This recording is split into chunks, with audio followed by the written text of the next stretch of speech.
Saturday night. Welcome, Saturday night. Poprageous live. It is Saturday night. Ooh, so much stuff to cover. Starfleet Academy. I want to go over the burn tonight. A lot of people don't understand the burn. And quite frankly, I didn't fully understand the burn. What's this burn thing? It's the whole basis of kind of what it started off with in 3069, right? With Star Trek Discovery. I only watch bits and pieces of Star Trek Discovery. I couldn't. It was hard to take. But now I realize I want to watch. Because now that I'm doing all the live stuff, I got to get this full understanding of some of this stuff. And there. I mean, look, if you're a Star Trek geek and you know, I'm a screenwriter, right? So as a screenwriter, you spend hours, months, days, years of your life locked in your room doing your own stuff, right? So when it comes to the early Star Trek, Generation, DS9, the original Star Trek, I'm down. Let me get the comments up. Just get there.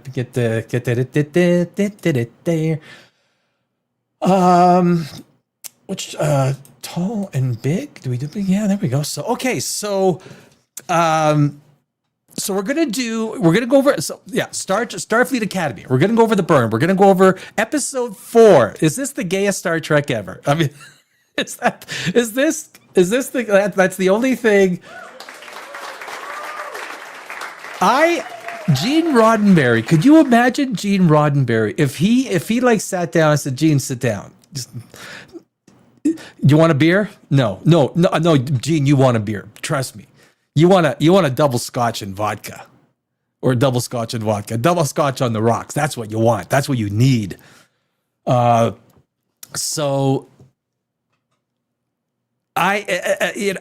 Episode 4 is really quite. I mean, when you're a screenwriter and you write screenplays, you write TV, you write movies, there's no way that you cannot sort of watch something and you cannot and never get away from the idea of what the words on that page read, how they would describe it, how they would everything. Because even if the director, if they're sitting there and they're confused on a scene, they don't know, you go back to the source material. The source material is the screenplay, right? It's the screenplay. That's what you go back to.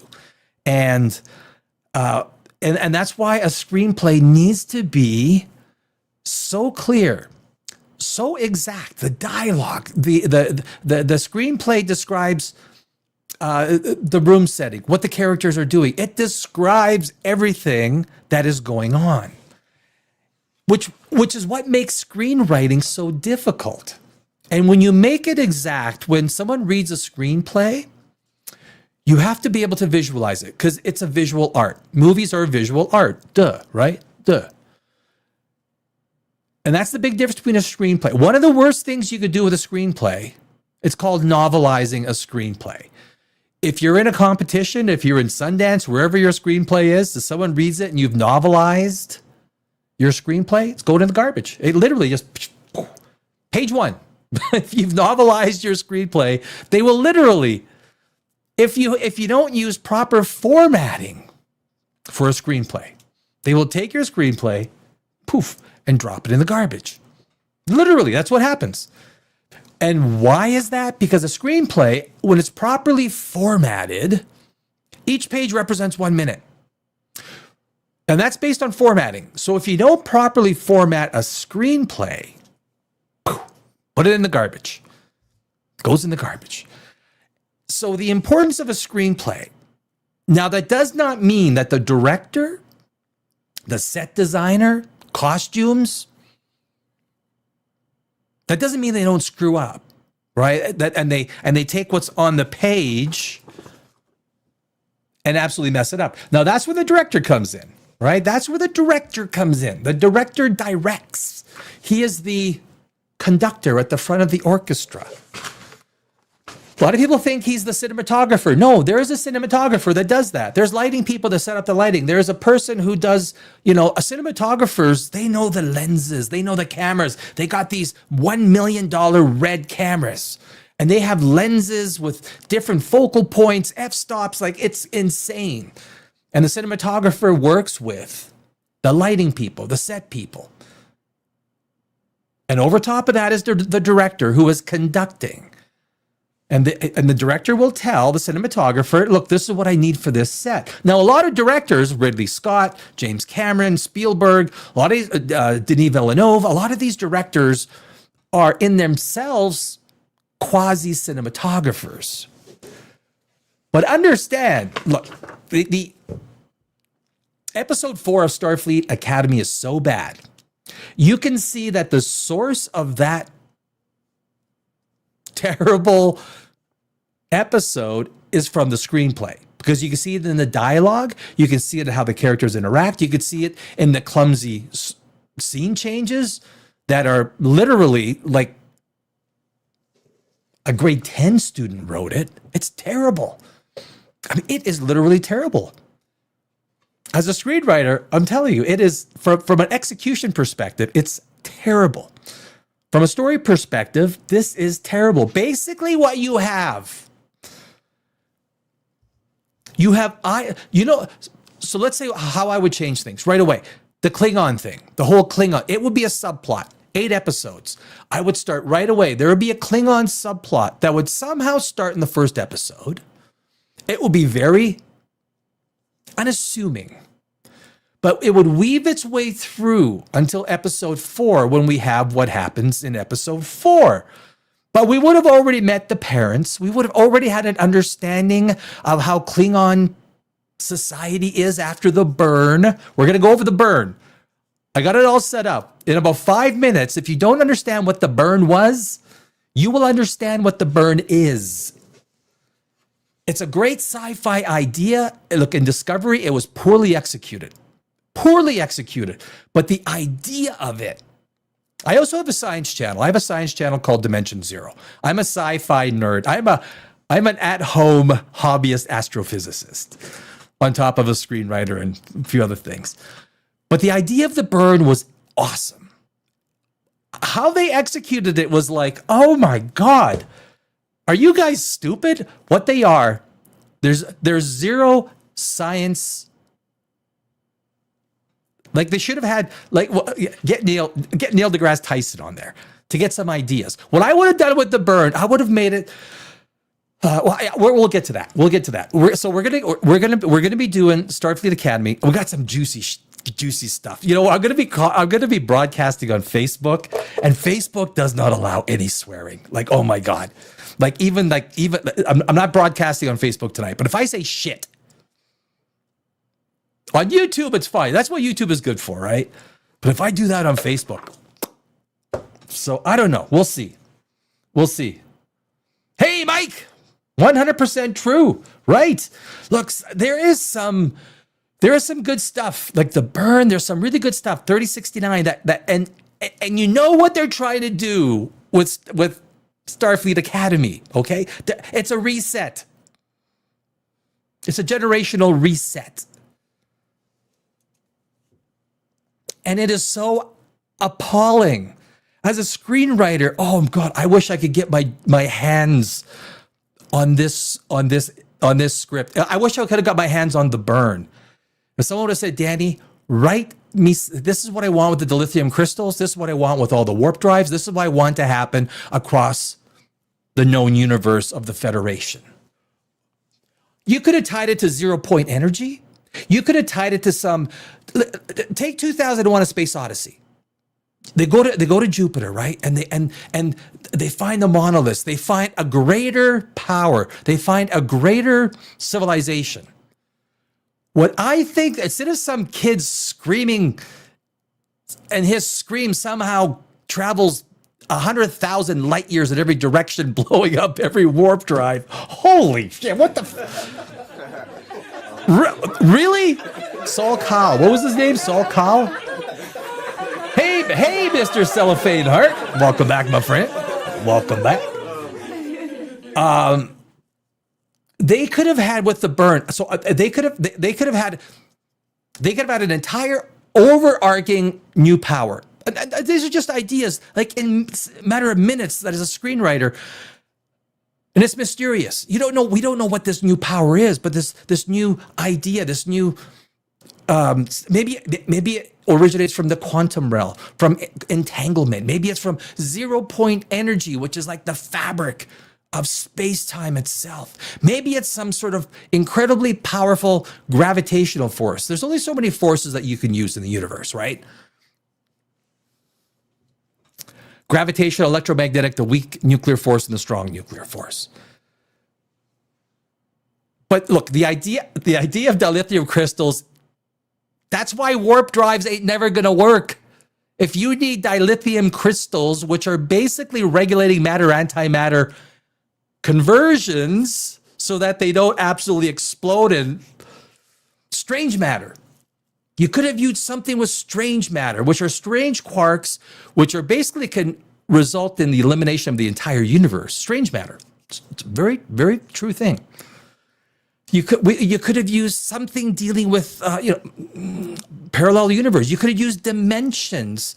Maybe there was something with the spatial fourth or fifth dimension that caused a ripple, and that dilithium crystals, because they work in subspace. Like this is as much science fiction as Star Wars hyperdrives.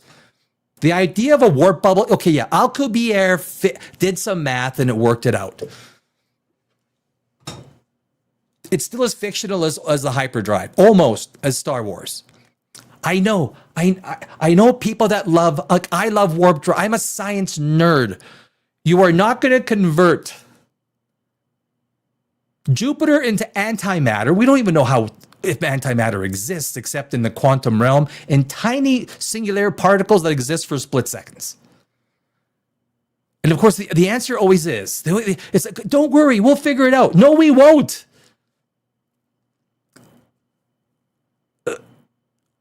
That's just my assertion from a science perspective. We don't have dilithium crystals. We will never have dilithium. Now, dilithium does exist.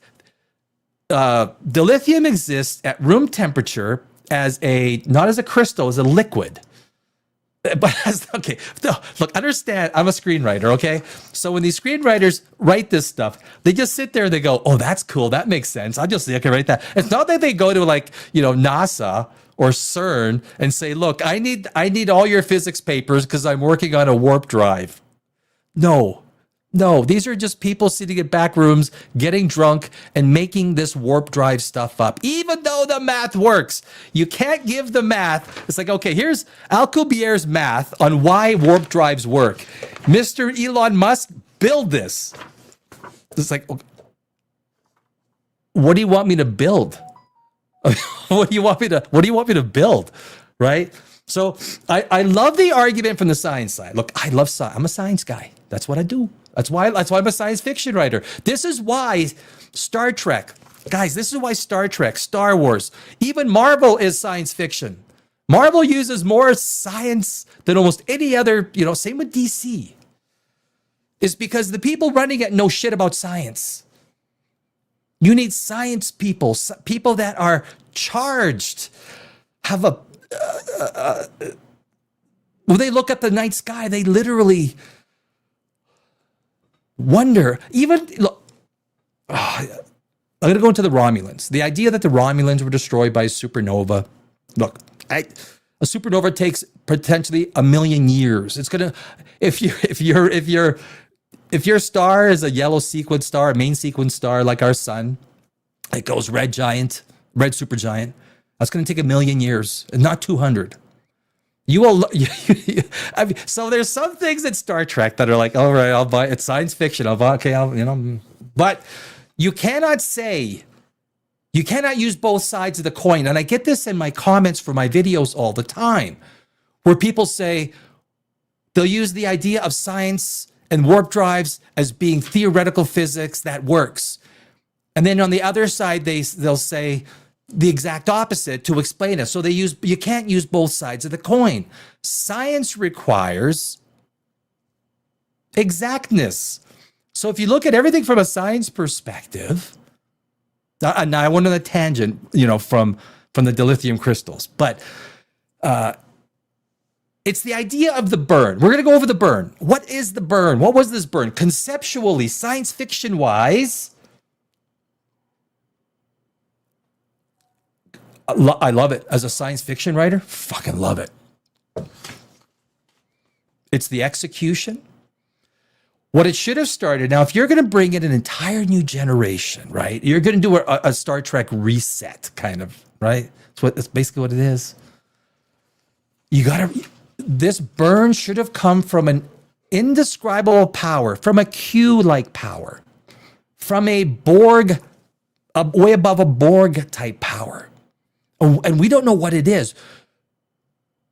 We don't know what happened. We don't know why every warp drive, every dilithium crystal exploded, killing millions and millions and maybe billions of people. Almost every ship. Now, as a science fiction writer, any science fiction writer goes, oh my God, can I get my chops into that one? I wouldn't have gone multiverse. I wouldn't have gone, I probably would have gone something with like some sort of an entity that is multidimensional in a spatial sense. Maybe a fifth dimensional entity where the dilithium crystals, because they work in subspace, somehow interact, and this fifth dimensional being somehow, or what, you don't get these ideas, worked out in the matter of an afternoon, right? But there's so many ways you could have gone with it. Instead, it's a kid screaming. What the fuck? Discovery. Star Trek Discovery. It's a kid screaming. A kid scream. That's what the burn. That's how the burn happened.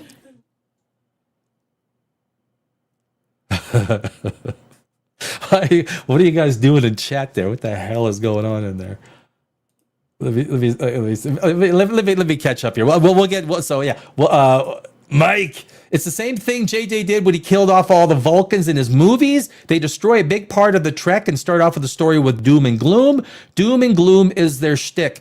They have, look, these are not science people. It's not like they have a mind relegated to the idea of science. Even biological science doesn't have to be astrophysics. You're talking about chemical science, biological science, some of the cool things that you could do with races. Gene Roddenberry. I wish I was his grandson, because I would be raising a stink. Mr. Cellophane. The tantrum is what the burn should be called. The tantrum. Yeah, right. The little kid tantrum. The Kelpian tantrum. Everything's a scream. Ah! Right?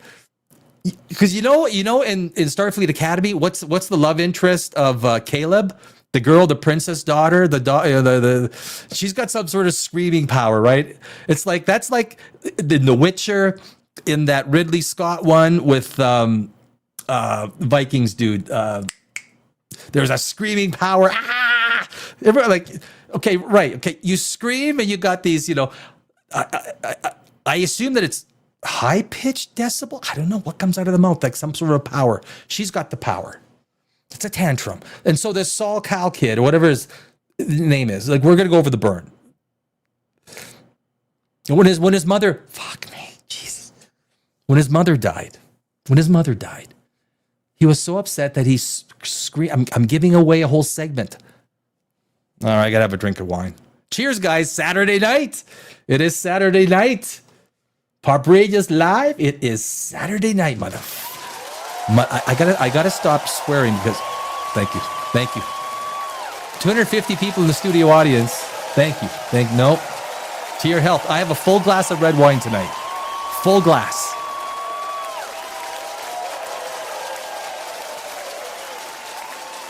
And you do not have to have a beverage with me. You can have a cup of tea. Put your feet up. Put us on the TV. Join in, make a comment. If you're a Star Trek geek, you probably know more than me, right? I learn from other people. I mean, that's always one of the things I've always like to pride myself in. Realizing you're not the smartest thing at basically anything. There's always someone smarter right around the corner, which is the great thing about talking to people, right? Everyone's got a valid opinion. Everyone's got a valid opinion. Or almost everyone's opinion should be heard. Almost everyone's. Almost. Ilhan Omar should shut up. That's just my opinion, though. That's just my opinion. The burn was a bad idea because it is negative and catastrophic. I got you, Mr. Cellophane. Star Trek is lighthearted and optimistic with occasional negativity and gloom, but overall, like Mike noted, it's all doom and gloom. However, look, you have to have, when you're writing story, you need to have things that happen that create greater technology, that takes science, and there is, when it comes to, let's say the idea of a burn where millions, billions of people were killed, the entire Federation was wiped out. Fuck, that is fantastic science fiction. It really is. That is what gives you the hope. This is what they're trying to do with Starfleet Academy, but the hope they're trying to infuse is gay. Can I say that?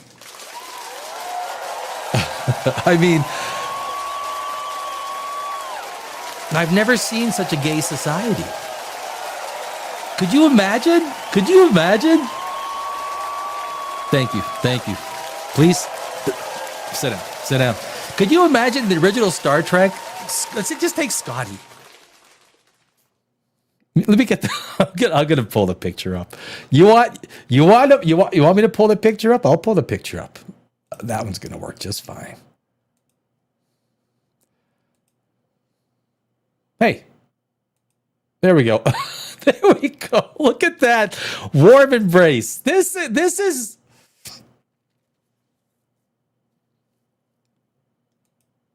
And there's certainly there's closer ones.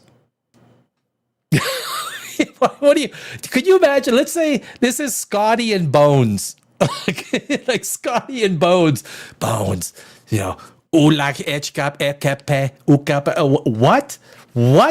Could you imagine? Or this is Spock or Captain Kirk and the half black, half white guy.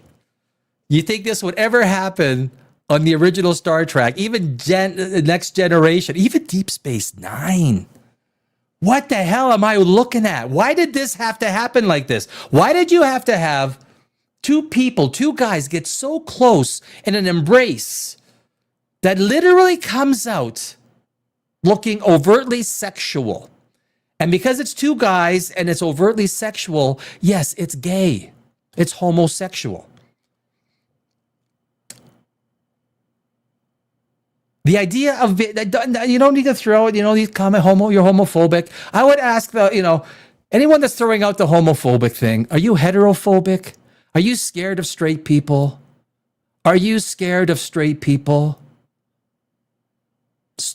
Homo means male. Phobo means fear. I'm not scared of men. I'm a screenwriter. I just don't think you need to insert this stuff. Because when you insert this political ideology, and it is political ideology, when I mean no political ideology, I mean no political ideology on either side of the spectrum. In Orville, remember the Orville? There's that one race where it's like they're all I think they're all guys. I think they're male, female, but they all come across as guys. The guy has an egg. Did you see the Orville? You guys watch the Orville? The guy has an egg. It's almost kind of disturbing, right? He's got to take 2 weeks off because he's got to sit in on an egg. The Orville, right?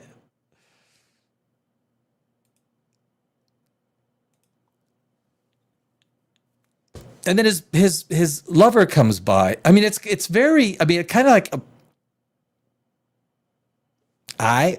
what was the captain, the girl, the Seth MacFarlane, his character. She's hot, right? She is fabulous. I like her. She was in John Wick, right?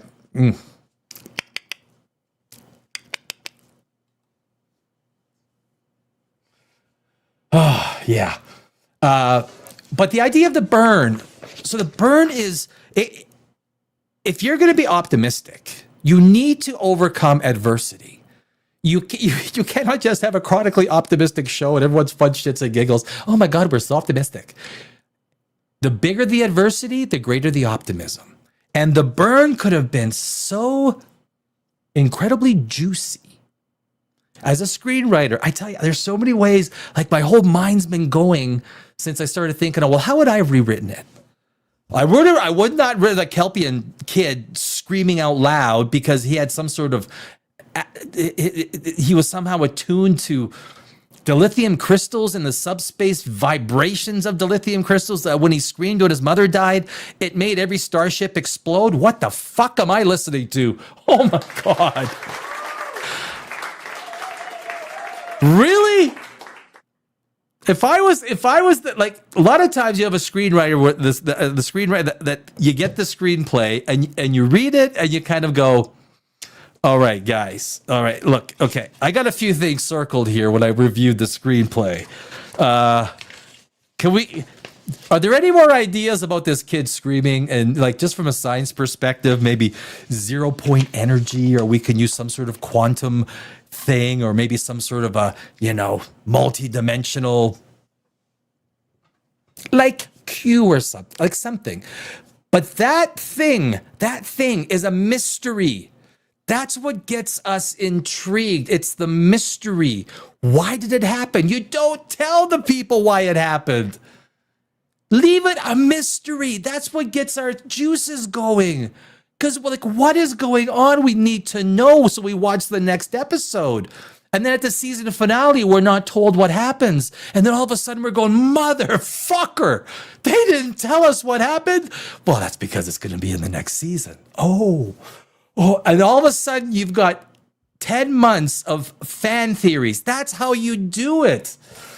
Every great screenwriter that was in Hollywood is not in Hollywood anymore, guys. I moved away from Hollywood May 11th.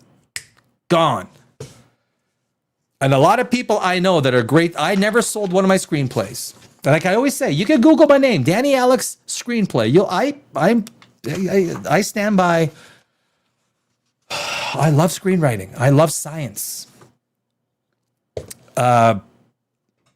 Anyway, we've been on. Well, the bird was not the first segment, guys. The bird was not the first segment.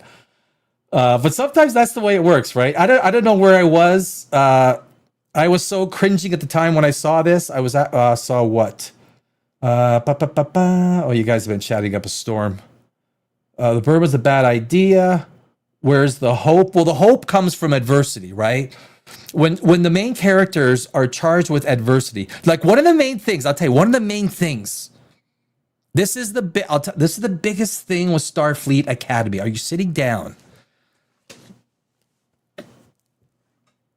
It's the captain. It's the captain. Do you know what the captain is? Let's go through the captains. Let's go through the important captains. James T. Kirk, William Shatner, the GOAT. The first episode since he replaced Captain Pike. Like the casting decision to replace Captain Pike with William Shatner was gold, right? That was gold. No explanation needed. Jean-Luc Picard. If you guys go back and watch one or two episodes, you realize how charismatic, how it's like you just felt good, this guy piloting the Enterprise, right? You just felt good. You felt better at the end. You went to sleep feeling good, knowing that Jean-Luc Picard might exist one day. Even Sisko, Commander Sisko. But still, my favorite character on DS9 is Odo. Still Odo. Odo. It starts with the captain. I didn't watch much of Enterprise. I'm not going to comment. Discovery, Voyager. I'm going to try and catch up a little bit. Even Seth MacFarlane as captain of the whatchamacallit.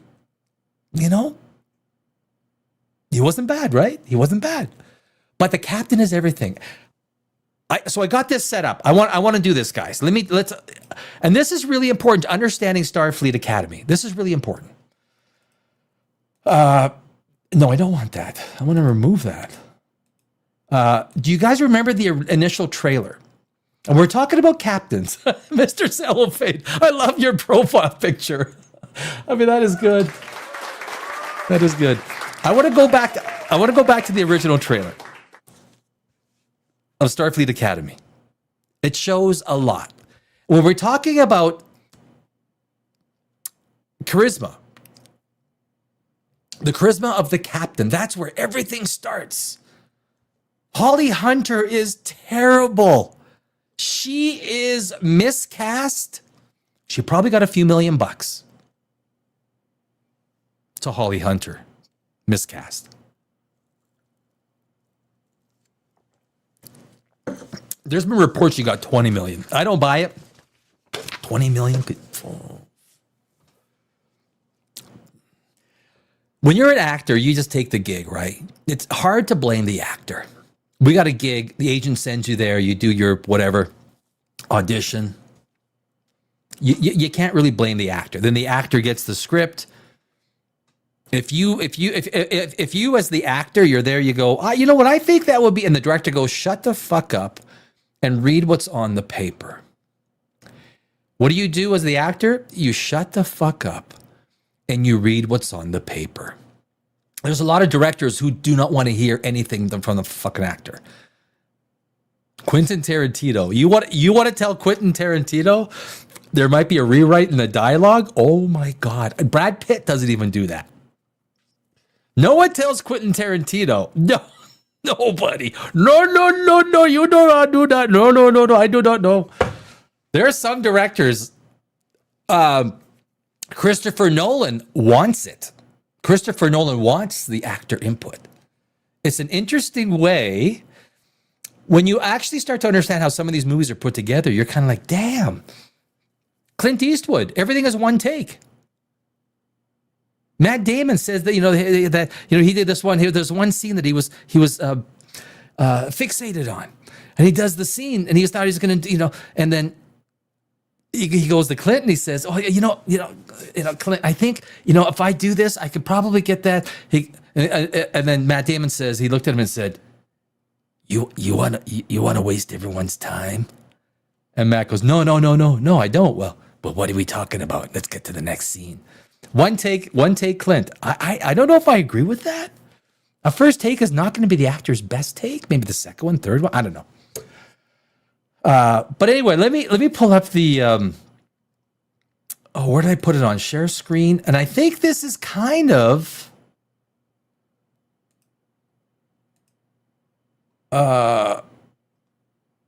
Is this the one? Yeah, this is the one. Okay, so.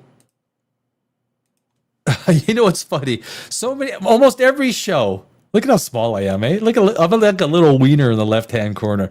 Almost every show has got people in the background doing all this production stuff for them, right? So I got to do it all myself. This is. Look, we're small. Poprageous, we are small, but we are growing every day. So I thank you guys for hanging out with me. I do. You know, if I was the only one here, I'd still be doing the same thing. I would. Yeah, this is fun. This is fun. I got to take you off, Cellophane. As attractive and funny and good as you look on that screen, I got to take you down, brother. So this is the original. Let me see if because I got to go from. Put that down. Move this up. There it is right there. Okay, so Turn the volume there. This is the original trailer of Starfleet Academy. Oh, come on. Don't do this. Bear with me, my friends. Here we go. Here we go. The ship is yours, Captain Ake. Thank you, number one. Lieutenant Standard. Thriss. Atlee.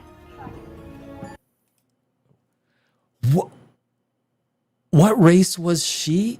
I mean, that was, or was that just a human with really bad acne? I don't know what race she was.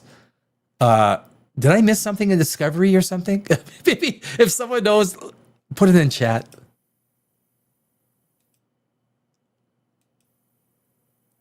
Okay, why is it not playing? There we go. Okay, what? Okay. An ensign will do. What? There we go. There we go. What the? Why is it doing this? An ensign will do. I read your files and look forward to getting to know you all. Lieutenant Rourke will be our academic. Lieutenant Rourke. Liaison. She'll make sure we don't miss any teachable moments along the way. The one big difference, look at the size of that bridge. Look at the size of that bridge. It is 5, 6, 7 times larger than the other bridge. Why have it so big? When you get so big, you lose the intimacy. You lose intimacy. So when you've got the small bridge of the original GOAT Star Trek, you have intimacy, right? It's like this is such a it's a bad. So again, this is the original trailer, and the reason why I'm playing this is coming up. What's our ETA? 15 hours to Earth at maximum warp, Captain. Good. Everybody back to work. Have a seat, please. Aye, Captain. Was there anything inspirational about that speech? Was there anything that made you go, oh, wow, I would so love to serve under this captain, right? It's like Captain Kirk would be like, oh man, fuck, I would just love to be just, in his proximity.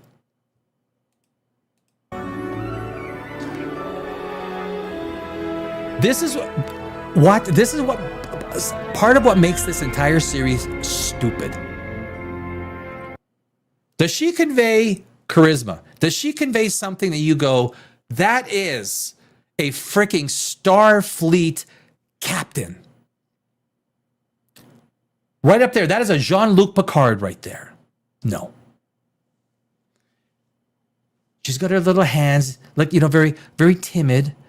Now, if I'm the director, you sit down knowing that is your chair. You own that thing. Even though you might not be 100% familiar with it, you sit down owning it. You're the captain, not some timid little... I think I made my point. Bioscans confirmed. Welcome, Captain Ake. Please enter your comfort settings.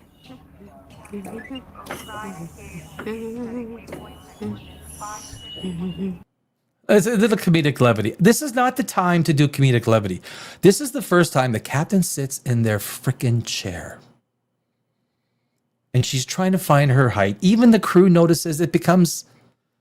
This is what poor writing looks like. Command station settings confirmed. Thank you, computer. Anytime, Captain. What was the point? What was the point? When you're in episode 1, especially Star Trek, and you got a new captain, you make that captain look like Jean-Luc Picard. You make that captain look like, I was going to say Captain America. That would be okay too. Like give her a shield, boom, vibranium. Captain America on the Enterprise, that might be okay.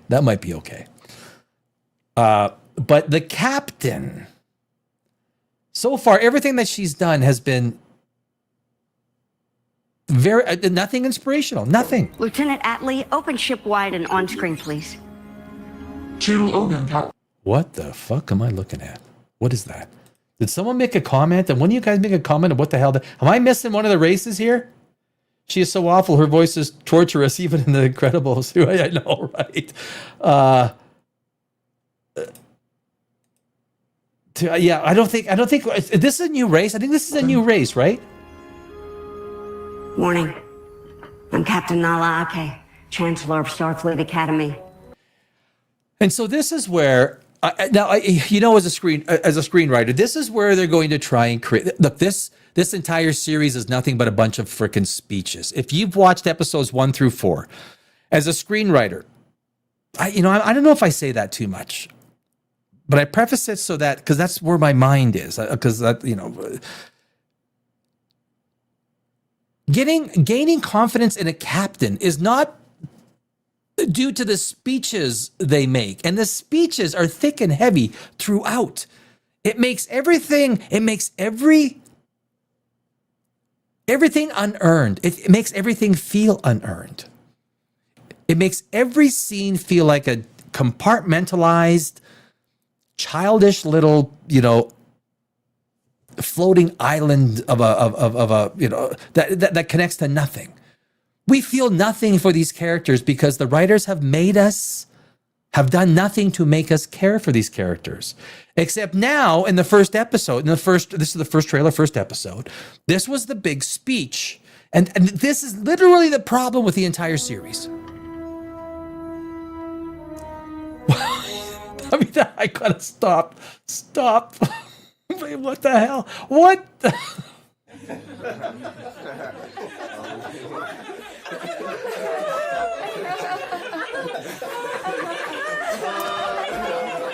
Understand that every single thing that you see is by design. There's no accidents. This image you see, there's a lot of estrogen going on. I made the comment, I don't know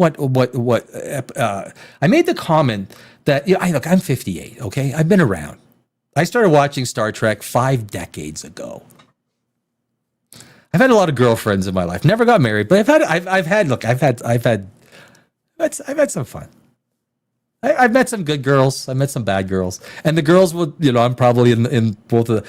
But the point is, I've never met a girl, never have, who would sit there and watch Star Trek with me, or Doctor Who, or Star Wars, or I would have to pull them to go see a movie that was science fiction based. That's not to say there aren't any girls that are science fiction enthusiasts. There are. What I'm saying is 90% of these sci-fi things are male. Now, they're starting to skew a little bit more female, but I would argue it's still 85% male.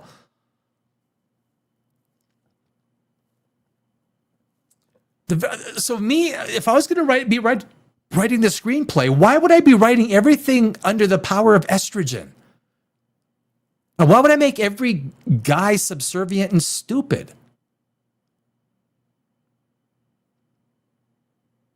I wouldn't have picked Holly Hunter. I would have picked like a Sigourney Weaver kind of actress.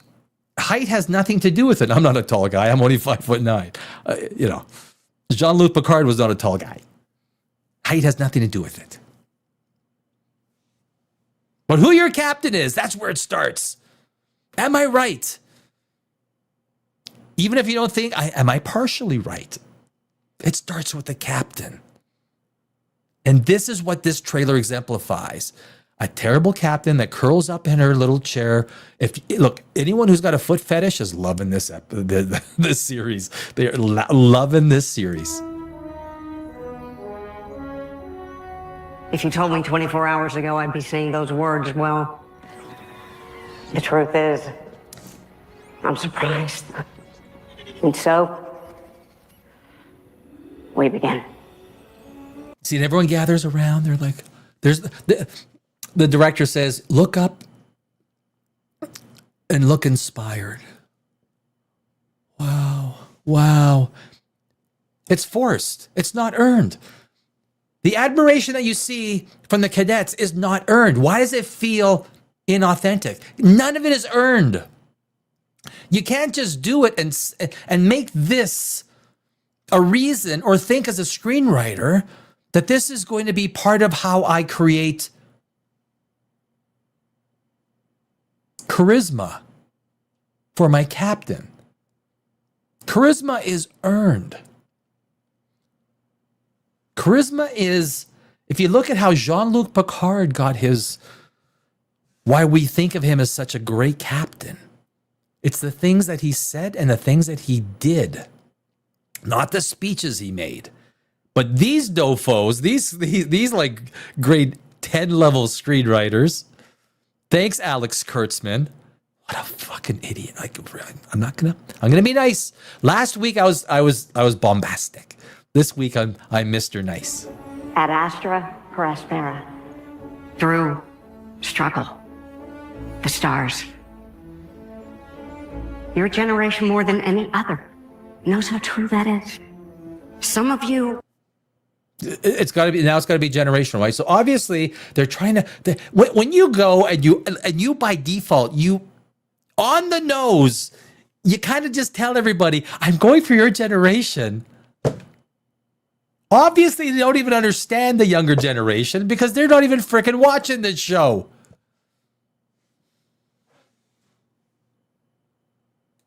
Are here for your families, some for yourselves. Some of you are the first. Love the hologram. There's the hologram, Sam. Oh, she's so awesome. Do you hear? She's already said 3-4 sentences. Wow. First of your species. Some the last. But you are all the first Academy class to return to our campus in San Francisco after more than 120 years. I know many. Since the burn, motherfucker. Many of you have never been to Earth. This will be a beginning. One of many. There, you will learn the skills that shaped our greatest officers. Officers who began their journey to... Look at the freaking estrogen, okay? Look, make no mistake. I like girls. I have more friends that are girls than guys. I do. But look at the estrogen. Oh my God. This is no accident. Ladies and gentlemen of the jury, I present to you Exhibit A, that this is by in no way an accident. That the very fact that entire, even the one guy in there is fairly feminine, right?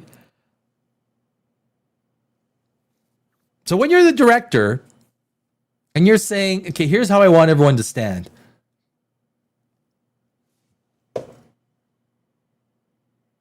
I'm going to say there's one white guy. There's one white guy.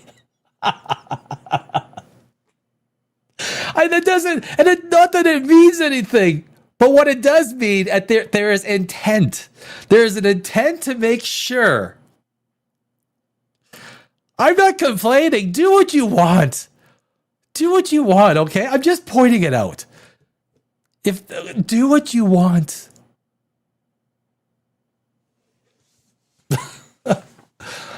My best friend growing up was from India. That's why I learned that's why I love it. My favorite food is Indian food. I love Indian food. But that is a lot of estrogen. That is a lot of, to Starfleet Academy and went on to become legendary. Like them, you will learn to dream without limitation. Dream without limitation. But you'll also be getting an education of a different kind aboard the... Are you guys watching the names that are across this? Before there you saw Sulu. Here you got Christopher Pike. Here you've got Spock, right? So they're subliminally trying to use member berries. I don't know if you noticed that, but all the names are the powerful names. So they want to use, like, none of the cast members. I would love to ask, like, Caleb, the actor Caleb, who's your favorite guy off of the original Star Trek? Number one? No, I don't need to go pee-pee. No. Vessel, the Athena, named for the goddess of wisdom. Our ship where you will live and... The ship is Athena, goddess of wisdom. It should have been called Vagina. I think Vagina would have been okay. Train will become a vital part of our campus in San Francisco. Don't get mad at me. And when called, she will carry us out into the stars. Can I stop it in time? Look at that. Guys, ladies and gentlemen of the jury, I present to you Exhibit B. The estrogenization of the Federation. of the Federation. What do you need, Les? Glasses? Whatever happened to TiVo? Remember TiVo? The TiVo clause in my client's contract? Listen here, dipstick. I'm busy now. Get the fuck out. So that all the galaxy can become our classroom. We will ask you to give more of yourself than you knew you had. But one thing is for sure. Whatever challenges came before today. Caleb. Now, if I was going to do something with Caleb, I'll tell you later. Let's get through this. Led you to this moment. And now you decide if they define you. Oh, they define me, baby. To build the future.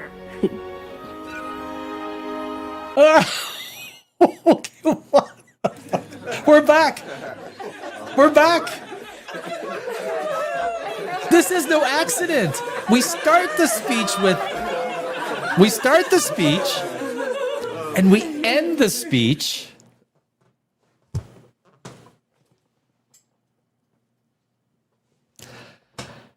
Oh my God.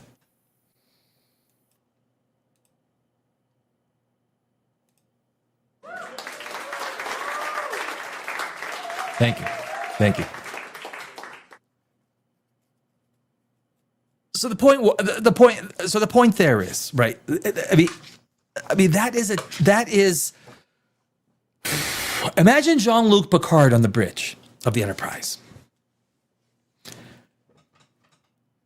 And Jean-Luc saying that speech. Now, he wouldn't have to, because the one thing you don't do to create charisma or to create authority in a character, you don't do it by hitting a nail on the head with a hammer.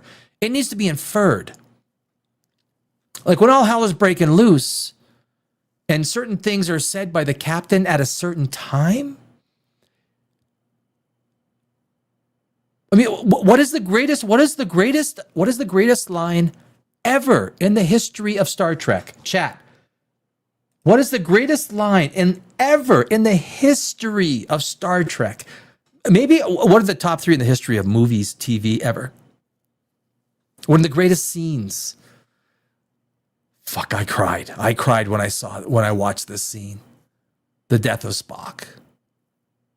The needs of the many. Women can't do gravitas. That's not it. Too boldly go. No.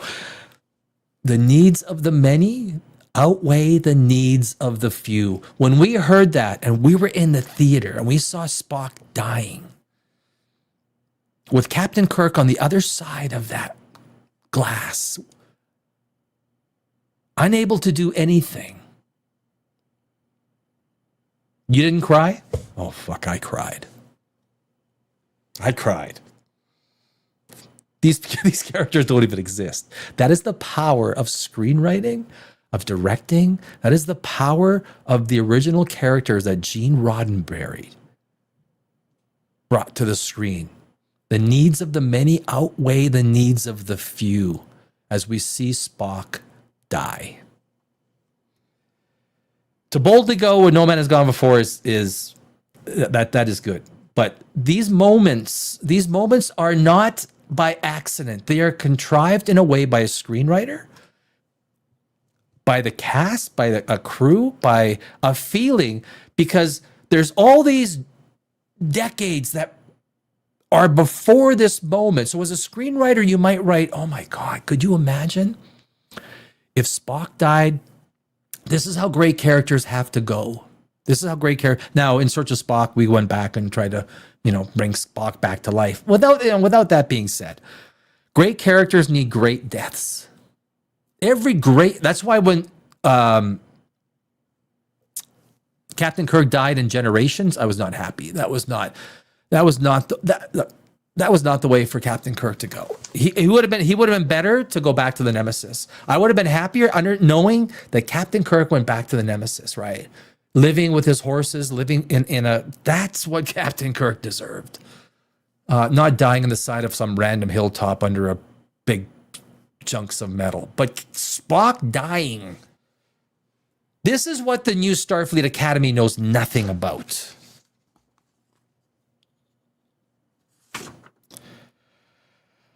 Nothing. I wanted to play that because that exemplifies everything that is wrong with this, with Starfleet Academy.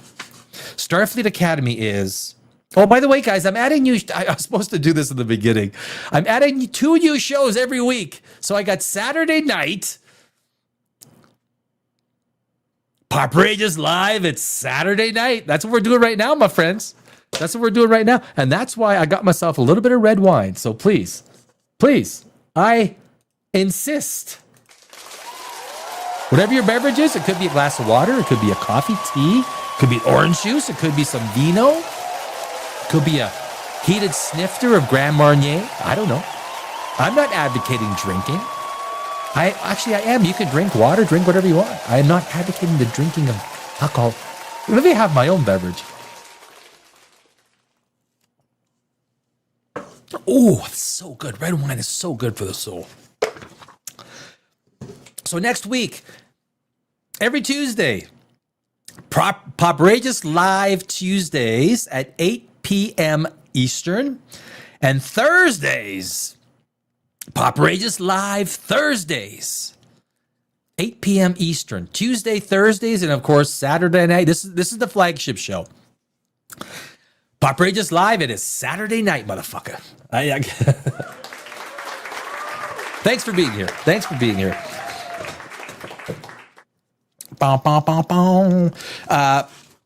Yeah, because that was stuff I had to get out of the way earlier. Where is it? Did you guys see Jake Gyllenhaal? He was fighting in the UFC. He's doing some. I was going to play it tonight. I said, "There's too much to do. We got too much show. Like we got to get." I've been spending a lot of time. I still want to get to Iron Lung. Have you guys? Iron Lung is kicking it. Now I got some things to say about Iron Lung. It won at the box office, at least Friday night. And then also Wonder Man. Let's get to the burn. Okay, can we get to the burn? Quickly, I want to get to the burn. You guys know what the burn, right? Starfleet Academy.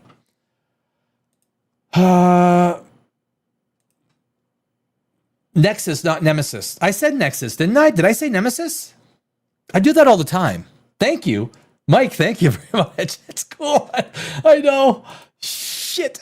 I also called Starfleet Academy. I call it once in a while Starfleet Command. I do it all the time. So you'll see. I listen back because you always want to watch yourself to see what am I saying. Am I saying too many ums? Am I saying too much of this? You want to try and get some of that stuff out, right? And then I watch. I said, wait a sec. Did I just call it? What was I thinking? Nexus, not Nemesis. Nexus. Thank you, Mike. Thank you. I need people to put me in my place. I'm totally okay with it too. I totally okay with it. Imagine these writers being hamstrung like the TNG writers for the first 2 seasons.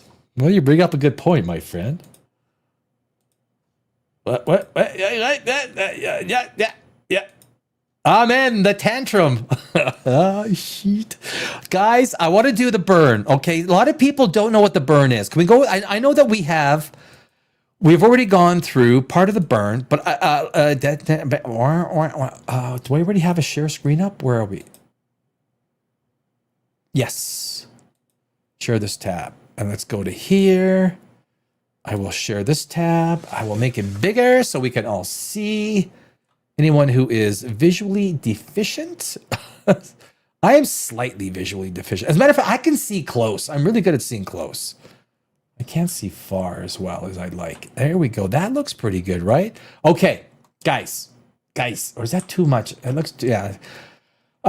So I asked the question, what was the burn in Star Trek? In the Star Trek universe, the burn was, it's a fairly simple concept. This was in Star Trek Discovery, Season 3. To understand the burn is to try and understand where the entire idea of Starfleet Academy comes from. The premise of it is okay from I always premise it. I apologize. From a screenwriting perspective, I look at it and go, I like this. There's a lot of meat to chew on if you do it right. The problem is they didn't do it right. In the Star Trek universe, the burn was a cataclysmic galaxy-wide disaster occurring in the year 3069 that nearly destroyed the United Federation of Planets.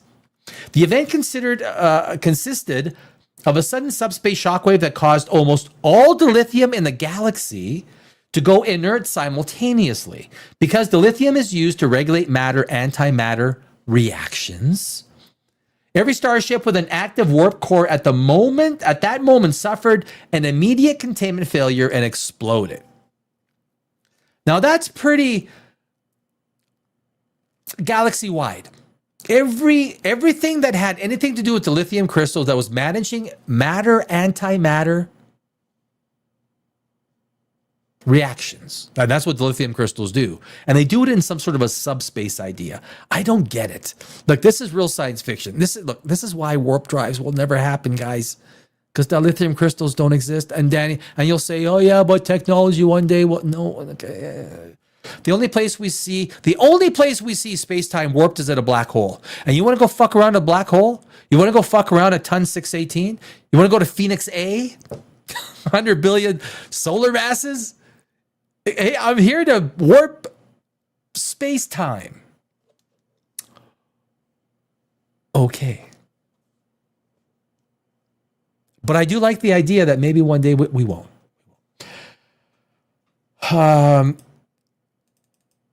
The event consisted of a sudden subspace shockwave that caused almost all dilithium in the galaxy to go in. Okay, I think I did that, right? It exploded. Everything, every starship, everything that had every warp reactor, everything exploded. Key facts of the catastrophe. Massive casualties. Millions of people were killed instantly across the galaxy. Thousands of Starfleet and civilian ships were destroyed. You can go into the billions probably, right? Federation collapse. Unable to determine the cause or travel long distances, the Federation shattered. Member worlds, including Earth and Nivar, seceded, leaving only 38 of the original 350 members of the USS Federation. This is the burn. We're going through the burn. We haven't gone through what caused it just yet. We just know that every dilithium crystal warp drive, anything to do with dilithium crystals, exploded.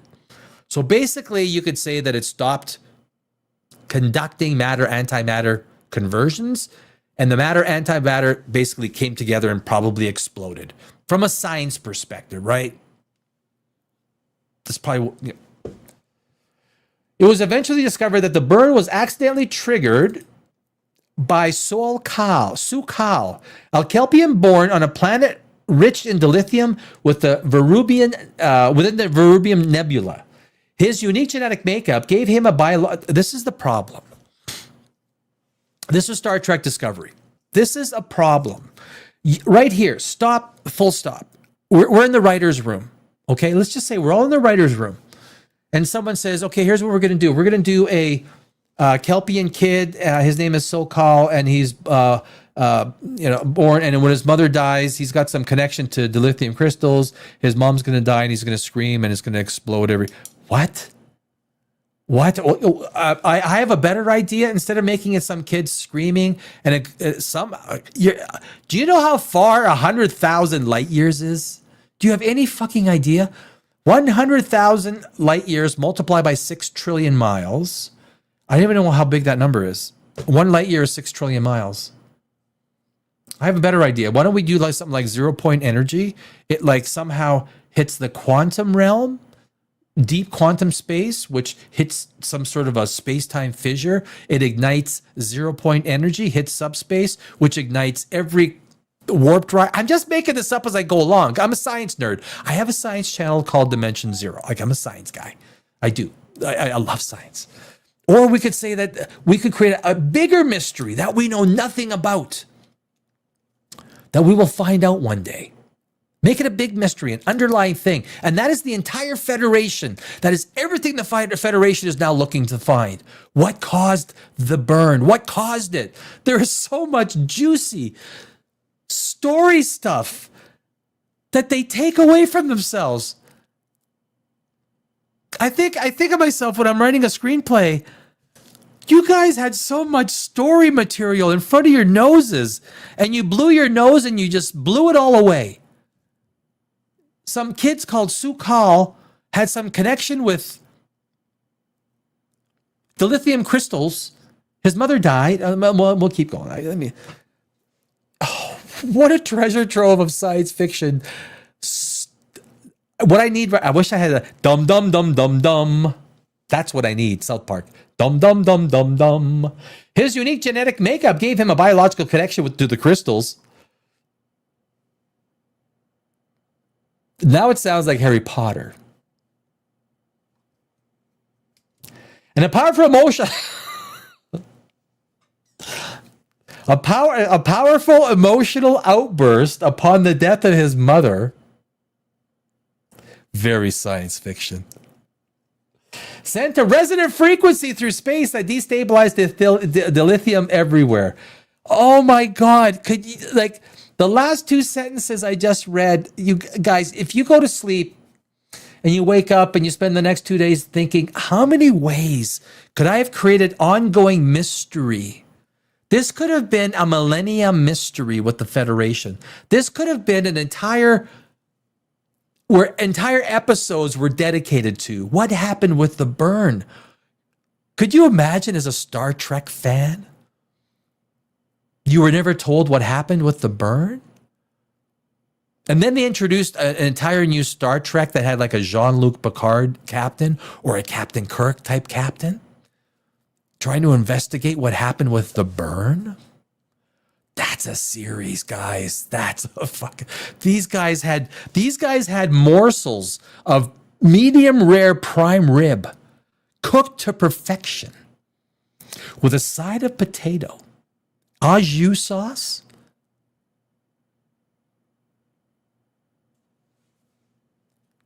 and they just fucked it all up. They decided on Sue Call, a Kelpian-born kid who could, on the death of his mother, had a powerful emotional outburst, destabilizing the lithium everywhere. So he screamed, "Ah!" Destabilizing the lithium across the Milky Way galaxy. Did I hear that right? Did I hear that right? Yes. Yes, you did.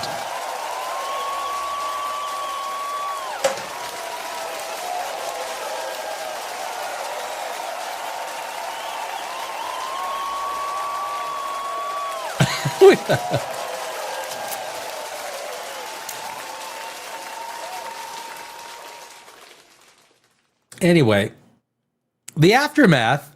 For over a century, warp travel became a rare and dangerous luxury, giving rise to criminal syndicates. Caleb, hey Caleb.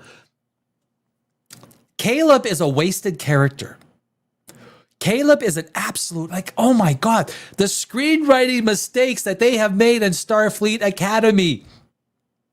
He should still be the badass. He literally went through his entire arc that I would have had to went through in about half an episode. He would have started as the badass.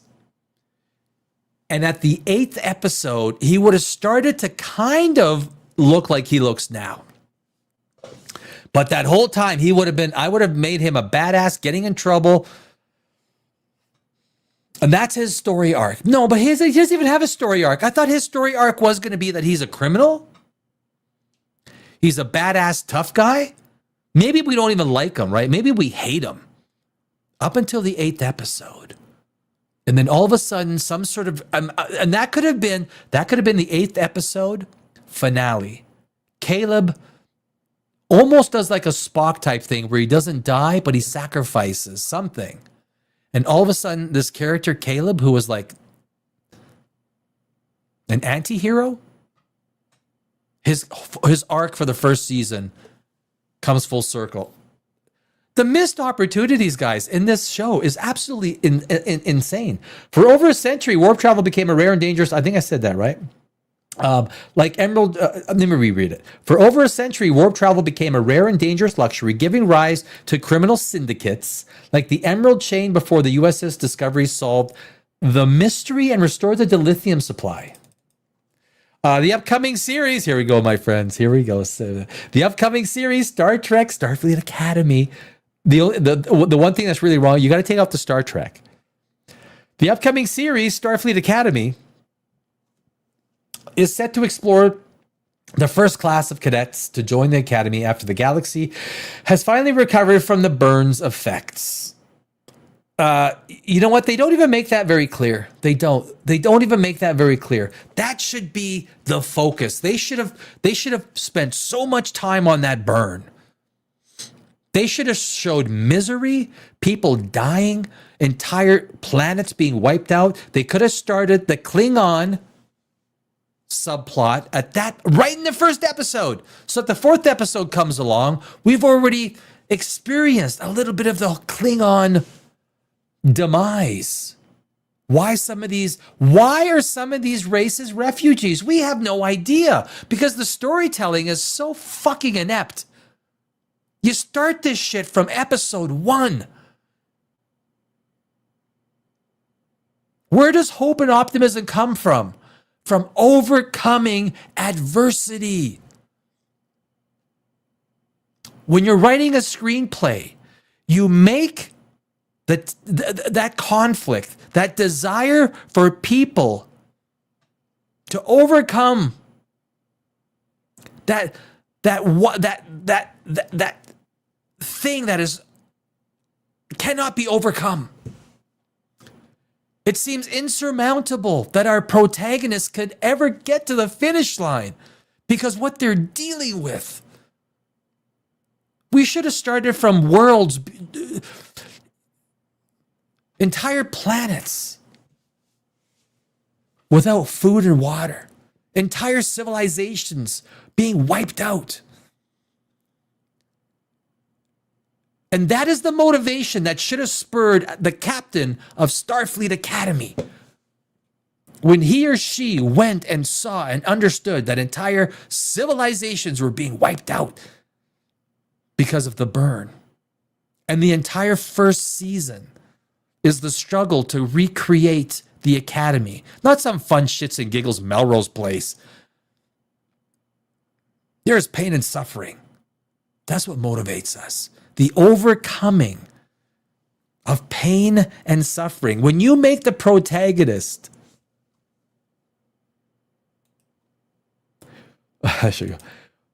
when you make the protagonist so likable, but they are forced with an insurmountable task that the antagonist, who is the antagonist? I would have made the antagonist whatever this entity thing, whatever it was that created the burn. That's the antagonist. We don't know what it is, but we know it's there. It's operating. It's working. It's doing what it's doing. And our captain of Starfleet Academy needs to try and create a new generation, so to speak, but also deal with this, whatever this thing was that created the tension would have been it would have been fucking amazing. There are so many ways they could have taken this. And I'm looking at it going, oh my God, Alex Kurtzman, you were the dumbest man in screenwriting. You were honestly, I'm being nice. I'm not going to swear. I'm not going to swear like last week. You're the dumbest man in screenwriting. You literally are. I mean, this is just surface level ideas that I had. This is just surface level.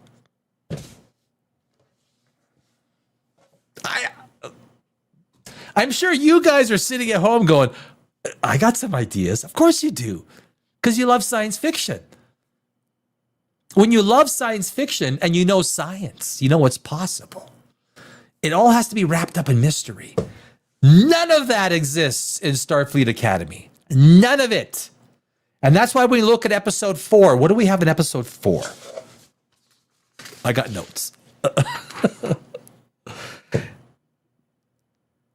It's unfocused. Everything feels small. Everything feels forced. The anger, right? Characters come out angry. It's not earned. Jaden's brother, who seemed like what the fuck was I watching? Really? He's dying and he's laughing like he's gone through it a few times. It didn't make sense. When someone passes, especially a brother, everyone, you know what? The thing about death, we all only get to do it once. No one is better at it than anyone else is. But apparently this Klingon brother of Jenny dead. It should be Jenny. Jaden, Jenny dead. Did I say Jenny dead? That was literally, fuck me. Jenny dead. Okay, that's his new name, Jenny dead, because he's gay. Now, if there's anything wrong with that. He comes, remember that scene? He just comes from out of nowhere. What's going on? I say, he's dying. The brother, somehow we were supposed to, the brother is trying to tell him about, the Federation. This, oh my God, it's so convoluted.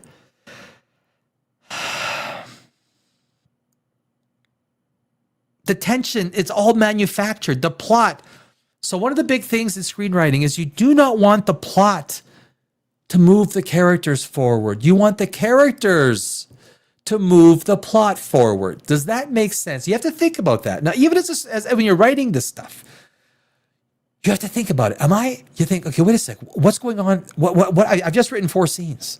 Is the plot moving the characters forward, or are the characters moving the plot forward? In Starfleet Academy, think about it. Everything that happens, the plot moves the characters forward. The characters don't really make any decision. The characters need to make decisions. Characters are faced with decisions. That these ultimate decisions move the plot forward. Not this happens, so the character has to do this. Oh, well, then this happens, so the character has to do this. Oh, well, then this happens. The South Park guy said it the best. When they figured out that when this happens, therefore then this happens, therefore this happens, but then this happens instead of this happens, and then this happens, and then this happens, and then this happens. It's a big difference. Characters move the plot forward. I'm going to do a show on screenwriting. If any of you guys want to do if any of you guys got a gumption to get into screenwriting, I really got to do some. Maybe I do a screenwriting channel. I don't know. Storytelling has been with us for millennia, guys, since the Odyssey. Christopher Nolan's doing the Odyssey. Stories are the most powerful thing. This is what hurts. Guys, you want to know what hurts so much about Hollywood? You want to know? Stories are the most powerful things in our lives. It has moved, shaped, forged human existence, because since the day that we sat around campfires and told stories, that was the old cinema. Think about this. What was the old cinema? Campfires. And there would always be someone who was the best storyteller. And he or she would be the one at nighttime that would stand up around the campfire. We're going back 6,000 years, right? But this is what people 6,000 years ago would get excited about. Sitting around the fire, and then the great storyteller, or maybe 2 or 3 storytellers, would tell a story. And we would listen. We would imagine. We would dream of things that are possible. In the Greek times, remember the amphitheaters? You remember the old amphitheaters? These magnificent amphitheaters of Greek antiquity. Some of the greatest storytellers of all time. Greek civilization is the foundation of Western culture. And thank Alexander the Great.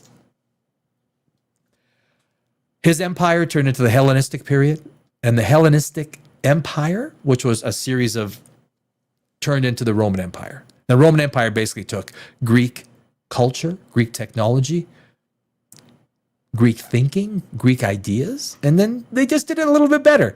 They took it around a city-state that was, the Greeks could never organize, right? Sparta was always against Athens. They could never organize. Every city-state was fighting.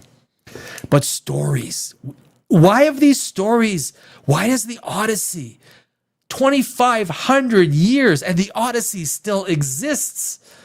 Guys, we're about, I hope Christopher Nolan fucking nails this. I hope he does.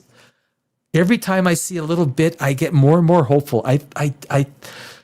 Greek antiquity, guys, is so foundational to who we are around the world. There's some stuff from China. There's some stuff from Asia. There's some stuff around that is also foundational. I just happen to know European history much better than Asian history. But I'm telling you, man, think about the Odyssey. This is a story that is almost 3 millennia old. Stories. This is why Star Trek hurts. This is why Star Wars hurts. Why does it hurt so much when they destroy Star Wars, Star Trek, Marvel, DC, Doctor Who, Aliens, Predator, each one to a varying degree? Why does it hurt so much?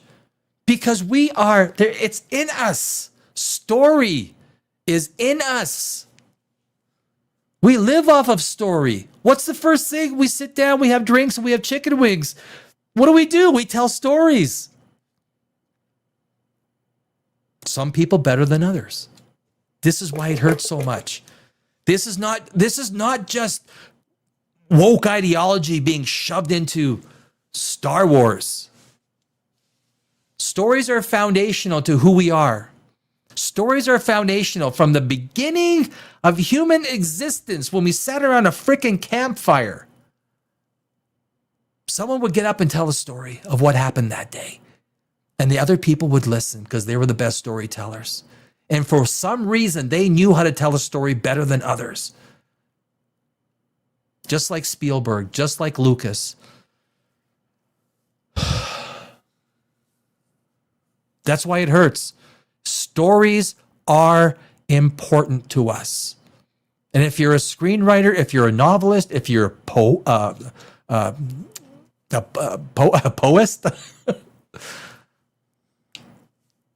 you understand this. And you understand this as a fan. You're a fan of Star Trek and Star Wars. Why does it hurt so much? Because stories are important to us. These characters, we've lived their lives. We've lived their lives. We lived Captain Kirk's life. We've lived Jean-Luc Picard, number one, Odo, Cisco, all these characters. We lived their lives. We feel betrayed when someone takes it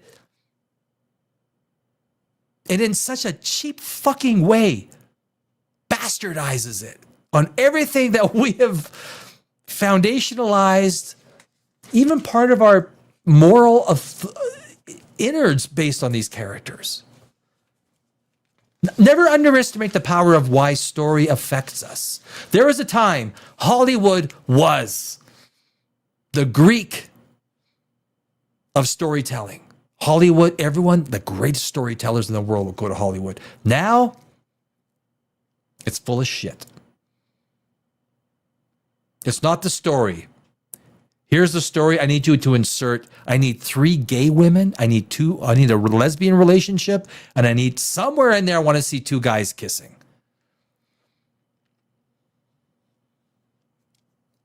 That's why it hurts.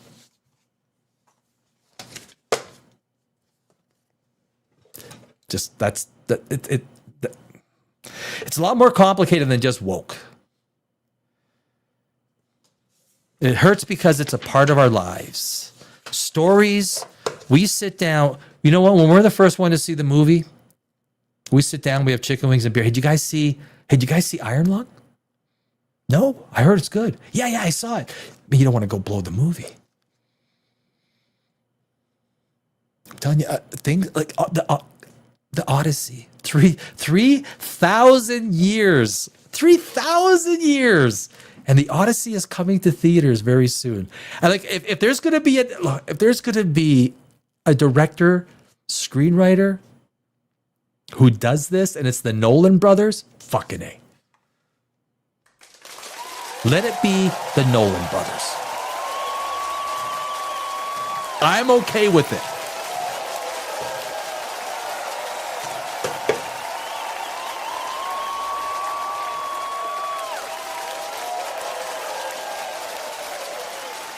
Our society loses. When we lose the power of story, our society loses. And it makes you wonder with everything that's going on, this manufactured reality, is the destruction of story. The stories that we put so much of ourselves into, that we relate to in such a powerful way, is the destruction of these stories. Is it contrived? Are you trying to destroy our hope? Are you trying to destroy those things that for thousands of years have put human beings into a common way of thinking? Stories. You might just think stories. There is a science to story. If you study story, if you want to be a screenwriter, you need to study the science of story. This is what Starfleet Academy cannot get right. This is what they screwed up on. So from characters, how do you write it? A TV show or a movie where you care about the characters, that 2 hours later something happens and you're crying. How does that happen? We know these people aren't real. We know this situation, it might be real to a certain degree. It might be a true story. But it drives us to tears. That's the fucking power of story. Story drives, creates, imagines, reforges. It ignites. It keeps us awake. It inspires. This is what I'm less angry about woke as I am as the entire infusion, destruction of storytelling. Woke is only part of the shit that destroys storytelling. It's only a part of it. Any passionate screenwriter will be sitting in this chair saying the same thing. Passionate person about Star Trek, passionate person about Star Wars, Marvel. Look, Marvel is about superheroes. What is it about superheroes that inspires us? They do amazing things and they save the fucking world. That's what they do. Beyond all hope. And yes, we know it's science fiction. We know.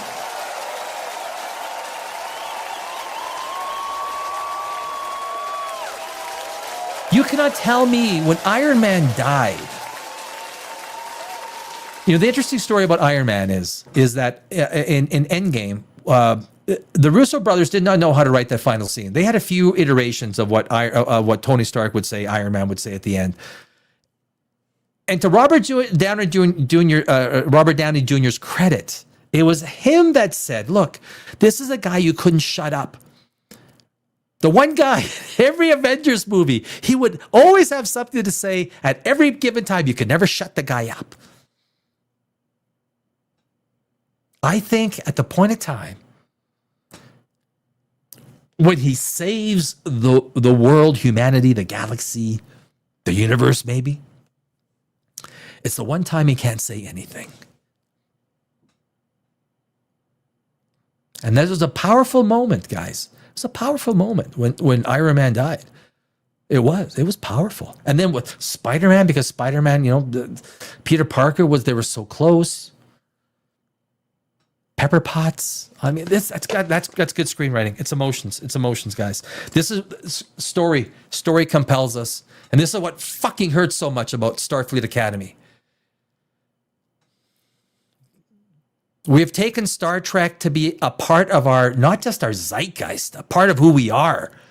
Captain Kirk is a part of who I am. Every time I see William Shatner on screen, I go, hey, he's going to live longer than I am. I hope he does.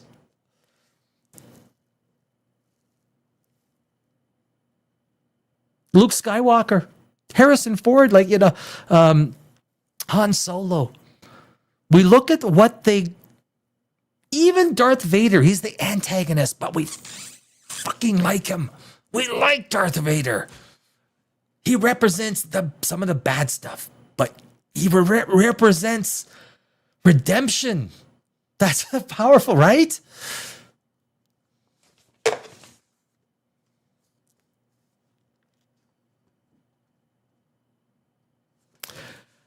Starfleet Academy embodies none of this. None of this. What is wrong with Starfleet Academy? Everything. Like, I was not expecting. This was not part of the.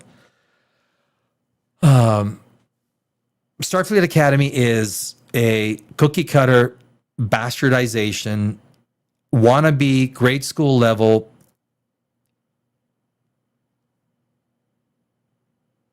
soap opera inspired garbage. I'm not going to say garbage. Scratch garbage. There's a place where this format's going to work well. Melrose Place, 90210. MTV World. It's not Star Trek. Okay?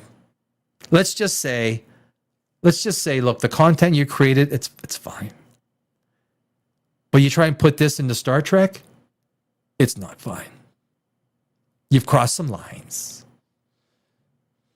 Because Star Trek has been in some of our guts, some of our psychology, some of our emotional, some of our inspiration about the universe, science. It's been in here, and you've taken all that and you've bastardized it into a form that has nothing to do with those people that created it. You are trying to change ideology, political ideology. You're trying to change political ideology with something that people feel so passionate about. And that's a crime. That's why it feels like a crime. That's why it feels like shit. That's why we feel angry. Kurtzman, get the fuck out. Kurtzman, go find yourself. David Ellison, do the right thing. Do it sooner than later. Because, look, I even like Chris Pine. I like Chris Pine as Captain Kirk. I do. I don't know if you guys do. I think, I've said many times, Zoe Saldana. Zoe Saldana is a fabulous Uhura. There's a lot of people. J.J. Abrams was not the best steward. He got half of it right, but the half, even, look, you can get 60%, 70% right, but if you get the 30% so wrong, it makes the other 70% look so bad. And so that is episode 4. Episode 5 is next Thursday. We go live. I get emotional with this shit. I'm not going to apologize, obviously not. But we go. Episode 5 is next Thursday. We'll do it at 8 o'clock Eastern, 5 p.m. Pacific. And it's also because we're doing 2 new episodes every week of Poprageous Live. Poprageous Live Tuesday, Poprageous Live Thursday, and of course, Poprageous Live. It is Saturday night, motherfucker.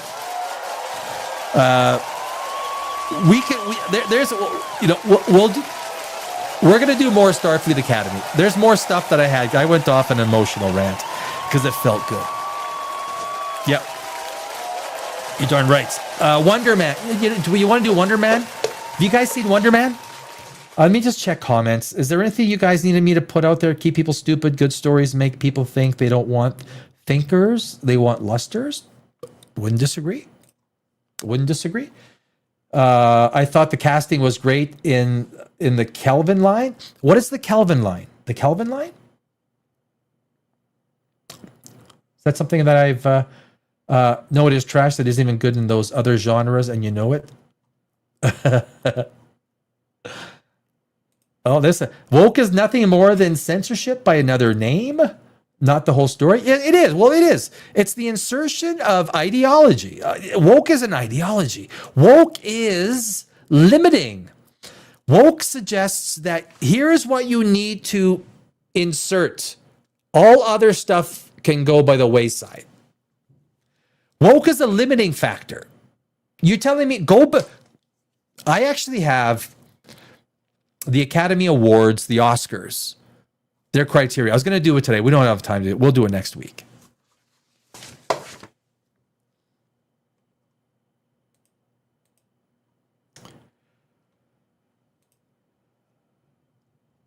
We would get good stories if they weren't trying to ruin our culture on purpose.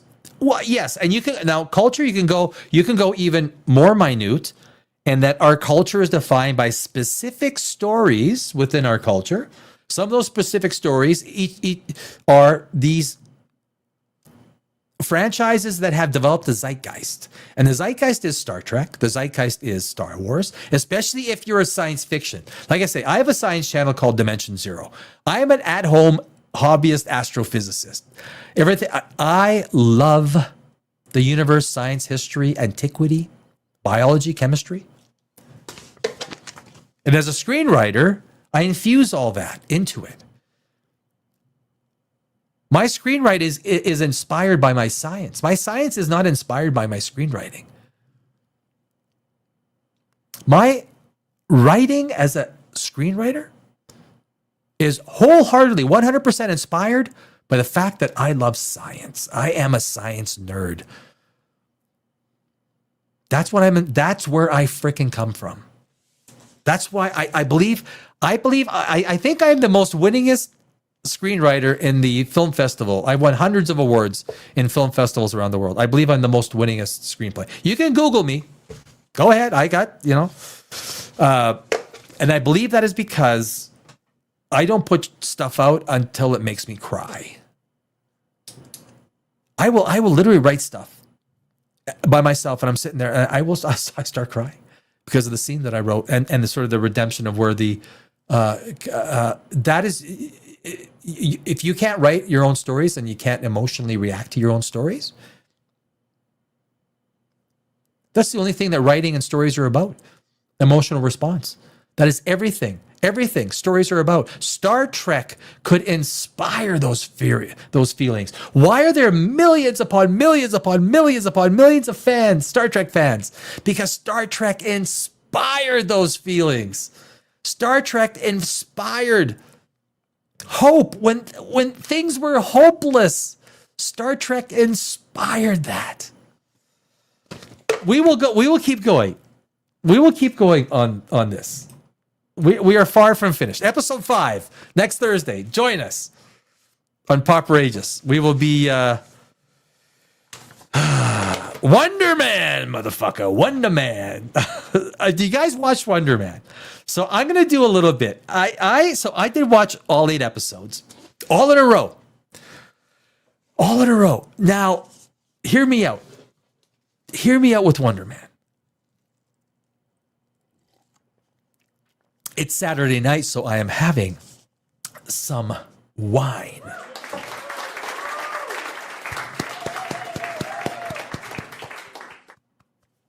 Thank you. Wonder Man, there's reasons to be disappointed with Wonder Man, and there's also reasons to be, that kind of wasn't, where's my Wonder Man stuff? That's not it. Yeah, that's not even it. So Wonder Man. Now the first thing, let's get it right out of the way. Wonder Man. There we go. Yeah. There's been a race change. Okay. There's been a race change. Wonder Man was Caucasian. Now Wonder Man is black. Some people are going to have a problem with that. A lot of people are going to have a problem with that. And that's okay. That's okay. It's totally okay. If you got a problem with race swapping, that's a fair argument. Which character were they talking about? Black character they were talking about swapping out. Which character was it? The character wasn't black enough. Oh geez, I totally forgot. And he's being lambasted. It goes both ways. The problem is, here's the problem with all this stuff. It tends to be, I would much rather see, if you want to create black superheroes, you can create new black superheroes. You don't need to race swap, because a lot of the times it comes across disingenuous. It comes across as forced. It comes across as woke. It comes across as DEI. It's like you're doing it for a political reason, not for a genuine reason. Recent history aside, Will Smith. Look, there are. Don't call people the R word. We have lived with black heroes. Will Smith. Everyone loves Will Smith before the slap that changed the world. Right? We loved him in Independence Day. We loved Denzel Washington. Oh my God. Chris Rock. I mean, there are endless. I propose to you that race, when it comes to the hero, has nothing to do with it. Nothing. In Denzel Washington movies, I cheer for Denzel not because anything dealing with the color of his skin, I could give a shit. It's the character that he portrays. Same with Will Smith. Same with Chris Rock. Same with what's his name? Wesley Snipes. I know. I met Wesley Snipes a few times. I did. In Los Angeles. I met Wesley Snipes a few times. He's a good man, but he likes his parties. He used to like his girls back when he is good. He is good at his martial arts. I was a kickboxer for 8 years. And that's kind of how we met. I was working on an exercise machine with him. And Blade.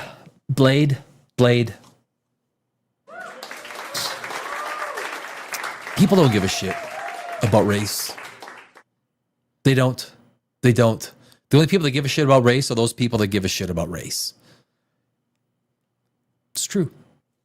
It's the race hustlers. That if you dare make one comment that is any way racist, you're a racist.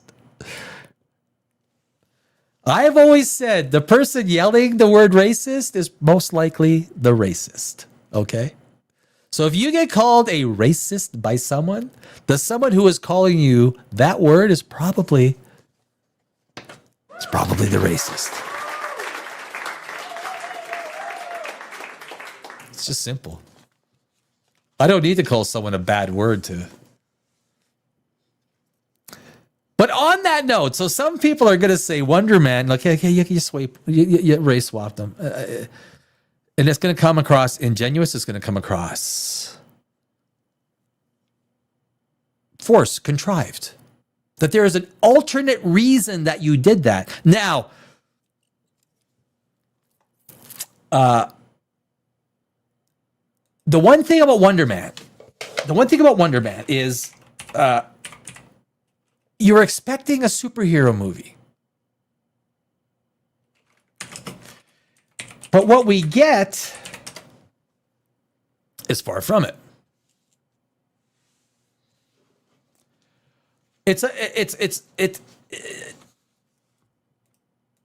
Now Wonder. Actually, I do have some stuff. I want. Let's go. There's the fandom. I don't want that. Remove the fandom thing. Like the explanation. Who is Wonder Man?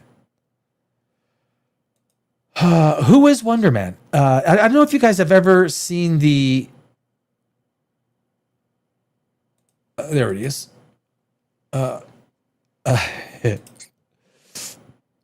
Okay, so can I expand this? Yeah. So let's go through this. Who is Wonder Man? Simon Williams.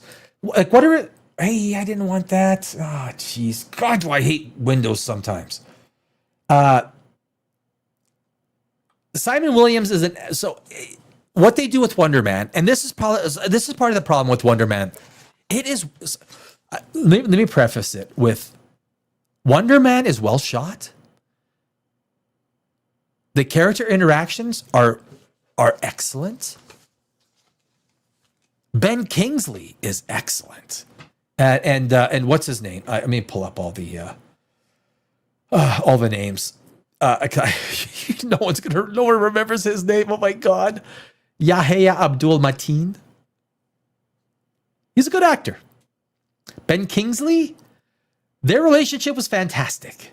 right? It was fantastic. It was excellent. It was more than I was expecting. I was expecting a superhero movie. This is the disappointment. It's not a superhero movie. The only time we get to see Wonder Man is in the last 15 seconds. Now, spoilers, get out if you don't want to hear about this stuff. There's the last 15 seconds of the episode of the 8-episode series.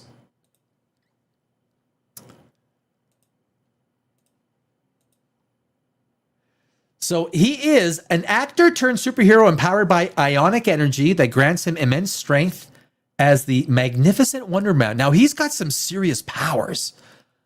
Like he is a seriously powerful superhero. You don't get any inkling of that. As a matter of fact, the only time we get to see his superpowers is this inferred fire incident. And then when he goes, what this really upset me is if I was the director, when he went in the marble, when he was at Mom's house and he got upset and he destroyed this entire marble counter. Ben Kingsley, when Wonder Man left, he didn't even look at he was just looking at the characters. He just left. There should have been utter attention paid to the fact that this guy just broke a marble. You know how hard marble is? Into little tiny pieces. It's like, but all they were just upset that he was upset. It was a bad scene. If I was a director, I'd be cut. You look ridiculous. Focus on the damage. Let's focus that he's a superhero. How the fuck did he do that? What am I like? And then of course when he went into the studio and he exploded the entire set of Wonder Man. And then of course the last 15 seconds. But for every intent, the government has every right to go after him. If he's like, cannot control the power that he has, look, the government has every right to go after him. But now some of the backstory has been changed. This Wonder Man is all about acting. It's about, like, I spent 20 years in Hollywood, so I know Hollywood really well, really well. I just moved away May 11th last year after 20 years. Accused of embezzling funds, Williams saw the life he knew ruined until being approached by Baron Zemo, who transformed his body to have an infiltrator within the Avengers. I wanted his powers. What were his powers? So basically, look, the lore of Wonder Man is that he was an actor. It is that he has got this ionic power. But what they did is they really took it to a very nth degree, Wonder Man, in the acting side. It was basically about acting. So you're watching it. I was watching it going, is this about Hollywood acting? It's all about, is this like, you try to be like Entourage? I didn't get it. But the one thing that kept me glued, and to Ben Kingsley's credit, guys, Ben Kingsley really freaking owned this, because the one thing, you know who he was? He was the Mandarin. He went to jail for being the Mandarin.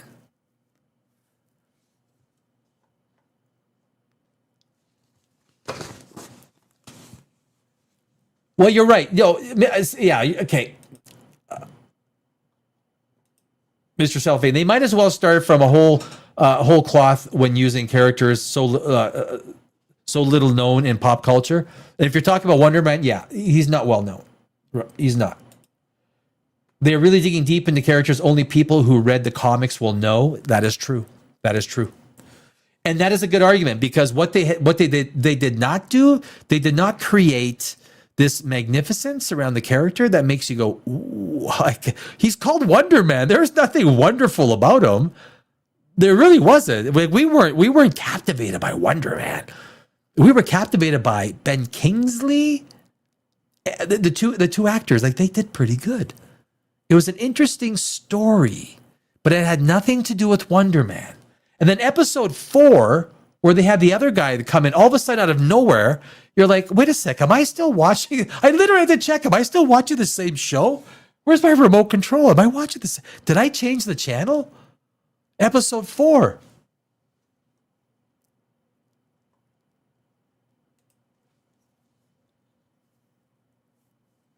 What was episode 4 for? Basically, they had to show that the government was after all of these people that had superpowers. And episode 4 was about showing people that had superpowers were dangerous. Wonder Man was playing himself. It was to the director. Who was the director? It was well done. It was well shot. Destin Daniel Cretton and Andrew Guest.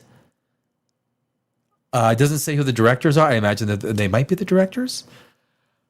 What I would say is you needed to create more. It was well done. Like it was. These guys have got some talent. Like they have talent. They are good. But story-wise, it was deficient. It was flat. The only thing that kept this thing going was a little bit of the intrigue with Ben Kingsley and the Mandarin. And what I would have loved to have seen is Ben Kingsley, instead of, they basically suggested he played the Mandarin. What would have been more compelling is that he was the Mandarin. Like the Mandarin was actually... Or leave us thinking. It's always about the mystery. When you're a screenwriter, it's about the mystery. Is the Mandarin real? Wait a sec. Have they been trying to fuck me around? And he is the Mandarin? And he's diabolical and he's this good? Is he the antagonist in Wonder Man's life? Because look, they came across tight.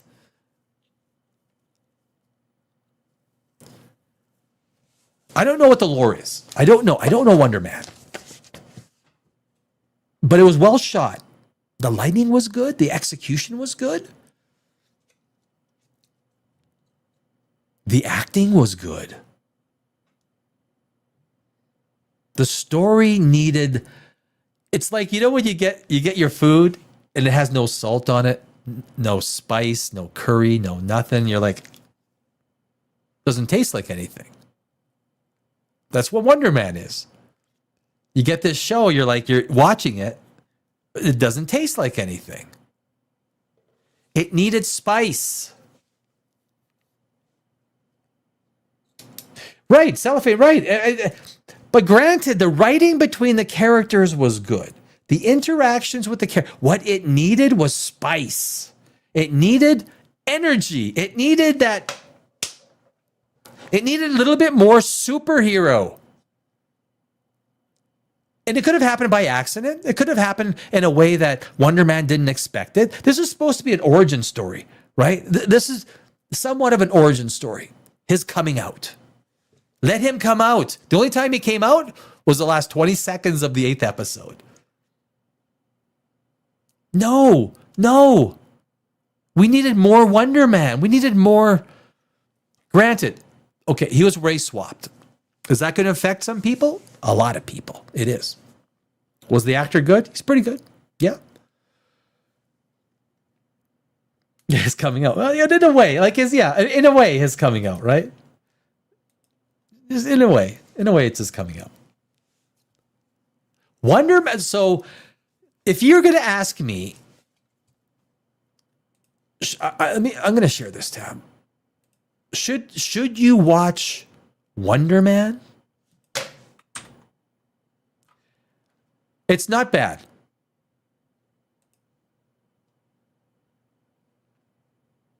It's not bad. It's not bad. I was pleasantly surprised. I think because of Ben Kingsley, honestly. I think and the other guy, Yahami, I can't remember his name. Yahya Abdul Mateen. He's a good actor. He's a good actor. It did feel, sorry, I have an itchy nose. It did feel as if, and I'll be honest, it did feel like they were trying to infuse more of the African-American culture at times. It did feel that way, especially episode 4. It felt like it was, which is fine, which is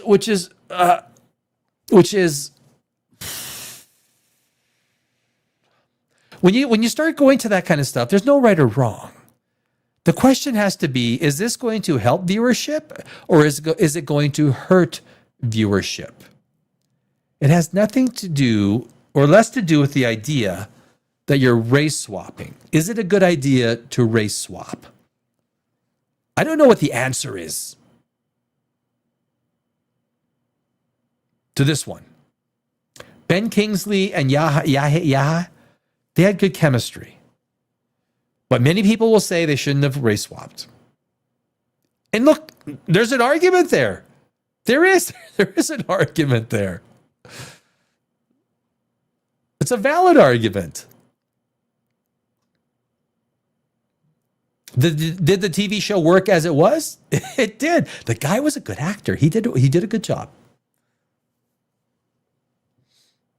It was well shot. Well, the only thing that they needed to do. So again, if I was the on-script advisor, it's like, guys, we need more spectacle. I love the interaction with the main characters. Power, strong, good. We need more superpower spectacle.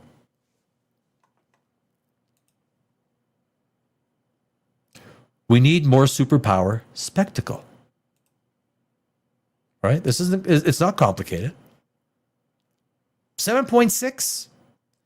It's probably about right. I think it surprised a lot of people because they dropped all 8 episodes. All 8 episodes. They dropped it all. Boom. So whenever they do that, there's only 2 Marvel. Do you guys know that there's only 2 Marvel TV series that dropped all episodes at once? You know what they were? You know what? It was Wonder Man. What was the other Marvel TV series that they dropped all episodes at once? Echo. It was Echo.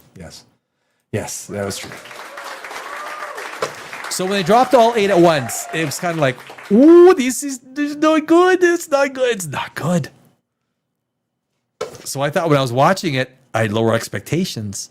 And my expectations were actually, I enjoyed Ben Kingsley and Yaha Adim of what's his name? I forgot I've said his name 4 times in the last 5 minutes. I still forget his name. Dude, Wonder Man. Ben Kingsley was the shining star in this, but they should have made him the Mandarin. Like, I am the Mandarin. If there's a season 2, I'd love to know what he probably got. I bet you got 10, 12 million bucks for that. Do you want to do it? Yeah, I'll do it. Oh, really? You want to see the script? No. 12 million? I'll do it. Right? That's exactly what's. So overall, it was good. Overall, it was fine. Execution, honestly, it was strong. Lighting, cinematography, production, very well done. Direction, confident and controlled. They knew what they knew what they wanted to get. The story was flat. That's the problem with Wonder Man. The story was flat. It feels more like a character study of an actor than it does a superhero story. It felt like it was like, a day in the life of an actor in Hollywood. That was done really well. Like the idea of like the struggles of an actor in Hollywood.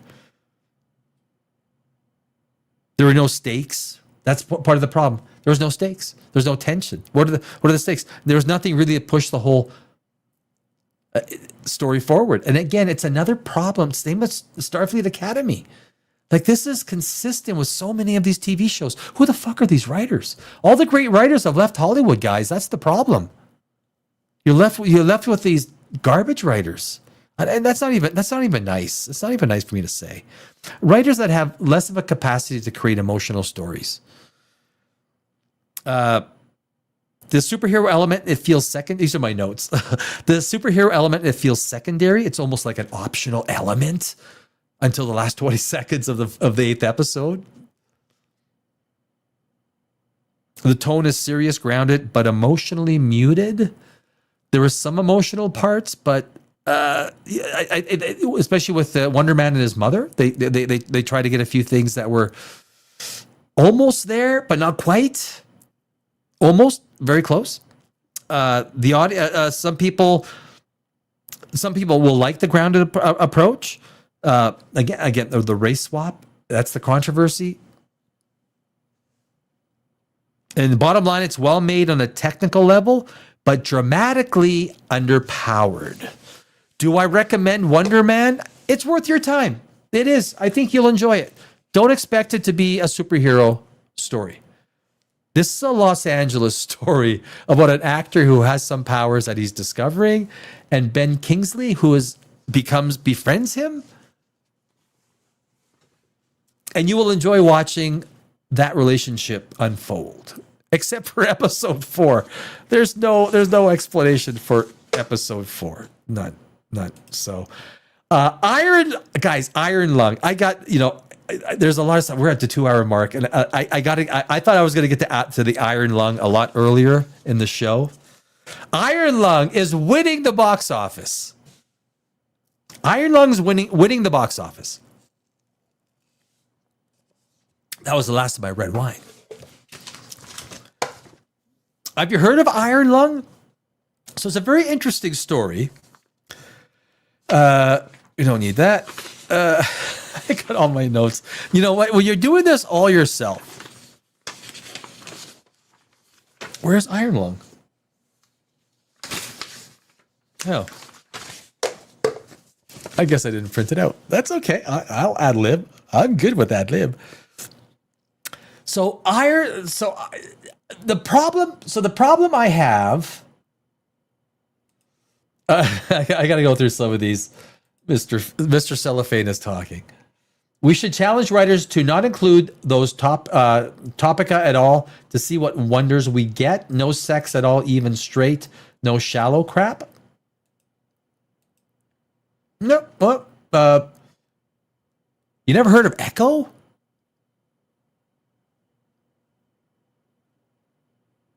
That came out in the beginning of 2024. 5 episodes or 6 episodes. Terrible.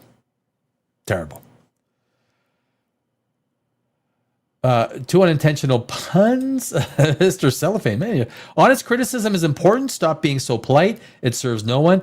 No, it does. It does. Understand that I might know some of these people. I will criticize.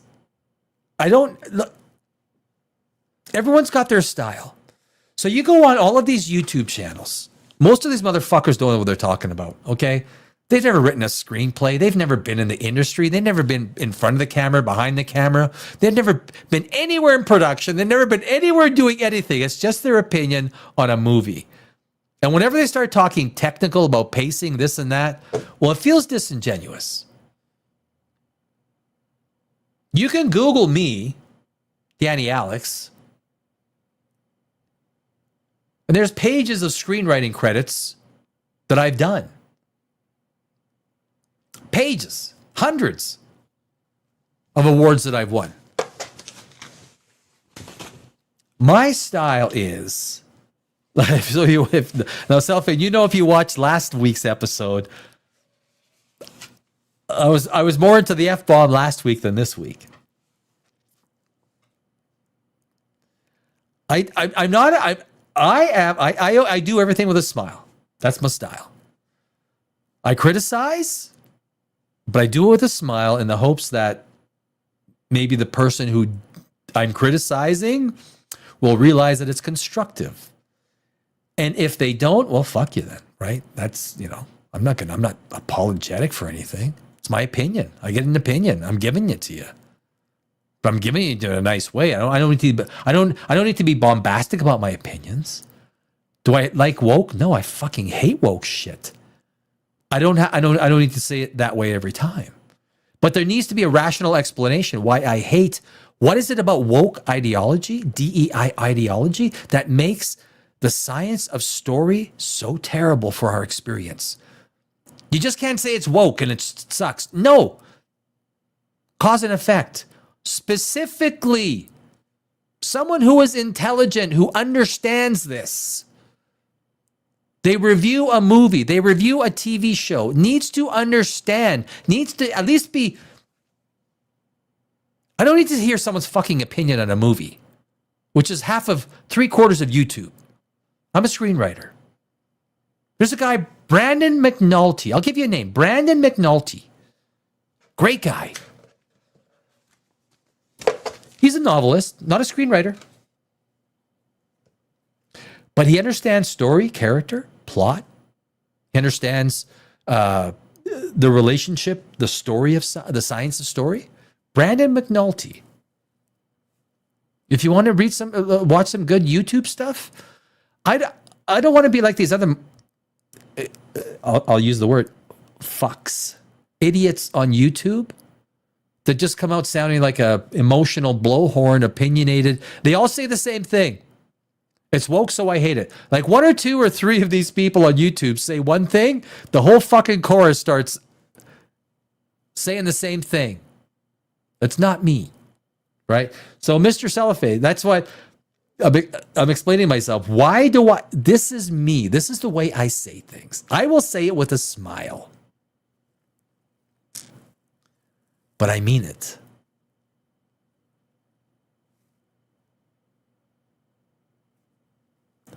You will not hear just political rambling bullshit from me. You will hear exactly what Wonder Man surprised me. I was going into Wonder Man with every intention not to like it. They dropped 8 episodes all at once. I got every reason not to like this thing. I didn't hate it. I didn't.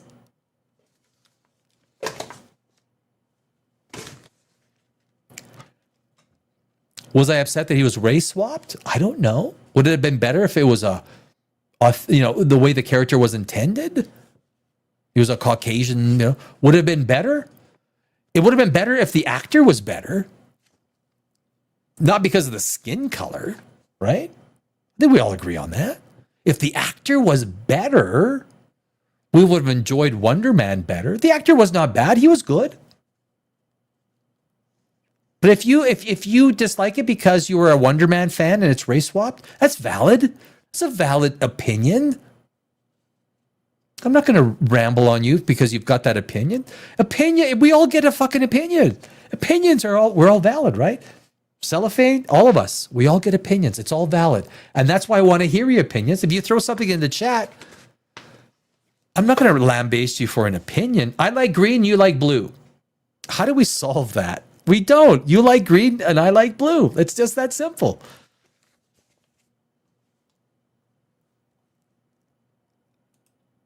What have I got here? Iron. No, that's not what I want.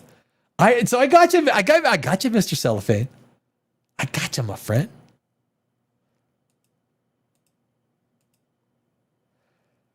These writers are trash. These trash. And good writers have to switch professions due to these shite writers getting... Yes, dude, I know so many writers that have left Hollywood that are not writing because the woke ones, the Alex Kurtmans that are in charge of this stuff, are giving all the jobs to the shit, not as good writers, the shit writers. Just watch Starfleet Academy. Your being a screenwriter is a big reason to watch you, so your honest, unabashed opinion is desired. Don't sell. Thank you, my friend. Thank you. Thank you. This is why I'm here, and I thank you. I thank everyone that comes, and I didn't know enough about the character to care about the swap personally. Right, and that's... If you're a Wonder Man fan, you're going to care. Right? You're going to care.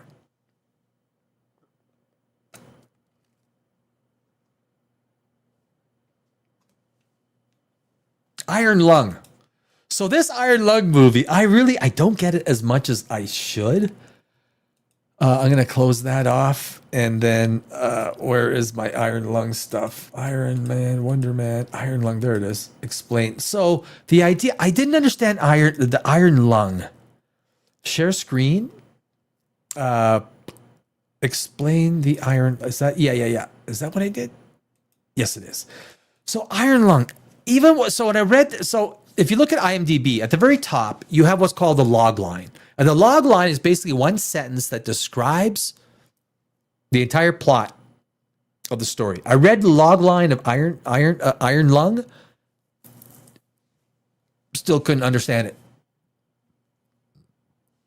But it's number one, On Friday, it was number one at the box office. $9 million. Number one. So the core setup, the movie is set, let me see, so directed by Mark Fishbach. Now, Marky Plyer is actually a YouTuber. This is kind of an interesting thing. He's a YouTuber. So good on you, my friend. Good on you. Iron Lung is a cosmic horror film that prioritizes atmosphere and psychological dread over a linear, hand-holding plot. If the story felt confusing, it's because it purposefully leaves much of its lore vague and open to interpretation. Even when I was doing research on this movie, it felt that way. The core setup of Iron Lung, The Quiet Rapture. So this is Iron Lung, the movie that's number one in the theaters right now. The movie is set in a post-apocalyptic future where, and this is important, where every star and habitable planet in the universe has vanished in an event called the Quiet Rapture. Now that's pretty extraordinary. The only survivors are those who were on space stations or starships at the time. Desperate for resources to survive, a faction called the Consolidation of Iron sends a convict named Simon into an ocean of blood found on a barren moon. As Simon descends, he experiences increasingly bizarre phenomenon that blur the line between reality and hallucination.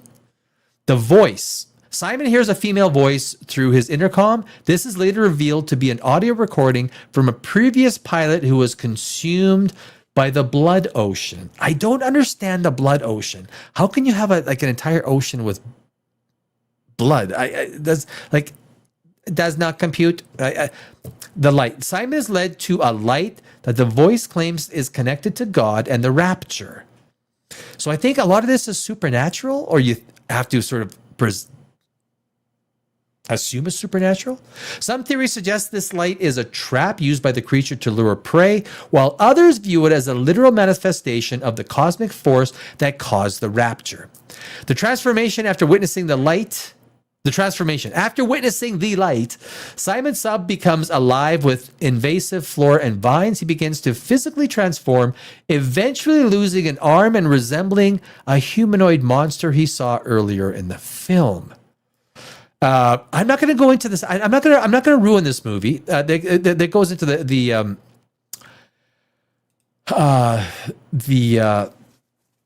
climax there and sort of what happens at the end. I don't want this to be a spoiler. And again, so this is, let me refresh this. 6 point. It's been going down. So I started watching this. If you see in the top left here, it's a 6.7. I started watching this, it was at 7.2. So since it's been out yesterday, it's gone down 0.5. This is not one of these movies that is actively manipulated. There are a lot of movies on IMDb that are manipulated. This will not be one of those. So it's at 6.7, which look isn't bad, but look, it's winning the box office. I don't know what the budget was.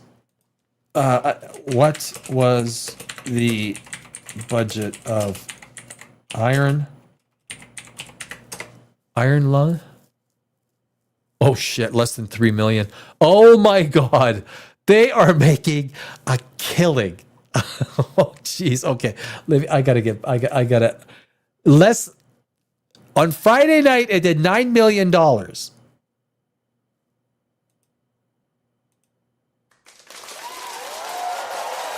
Friday night, it did $9 million. It has a budget of less than $3 million. They've made all their money back in one night. The Iron Lung has made all of its money back in one night, including marketing and sort of other expenses. So the Iron Lung is breaking even.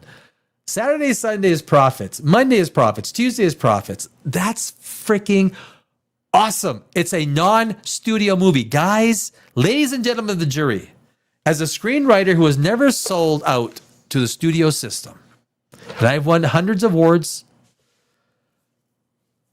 I've never sold out. I do want to one day make some of my best movies into reality. And the key thing to making these things profitable is a great screenplay done at an amazingly well budget. This Iron Lung movie is going to make millions. First night, it broke even. Good job. It's outside the studio system. This is what we need more of. If we're going to fix this industry, we're going to get behind people, one way or the other. I have no doubt that I will start a production company in the next 8 to 12 months for my screenplays. I may look outside, like a lot of people will. But the future to storytelling is the independent filmmaker. It's the independent, just like novels and self-publishing has created opportunities for novelists that we would not ordinarily hear outside the publishing industry. I believe the movie industry is being remade outside of Netflix, outside of Warner, outside of Universal, outside of Paramount, outside of Disney. And those are the main ones. That's it. Apple, I guess, Amazon. The power is going to be the independent creator, and the idea that movies like this, like Iron Lung,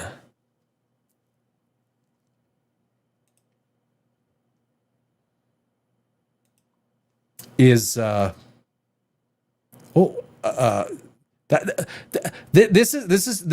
is how you screw Warner, Paramount. You want to fuck Star Wars up the ass? You stop watching them, and all of a sudden movies like Iron Lung come out outside of the studio. Imagine if half the movies that are making money are outside of the studio system. Independent. That's not far-fetched. I never sold my screenplays. Never did. I own all of my best award-winning screenplays, my TV shows. I own them all. The Library of Congress. They're all there. This might be the future of cinema. This might be the future of movie making. Is a lot more independent power. We need to support that. So Iron Lung is that Iron Lung trailer. Let's watch the trailer. We're going to watch the trailer for Iron Lung. And again, this is the #1 movie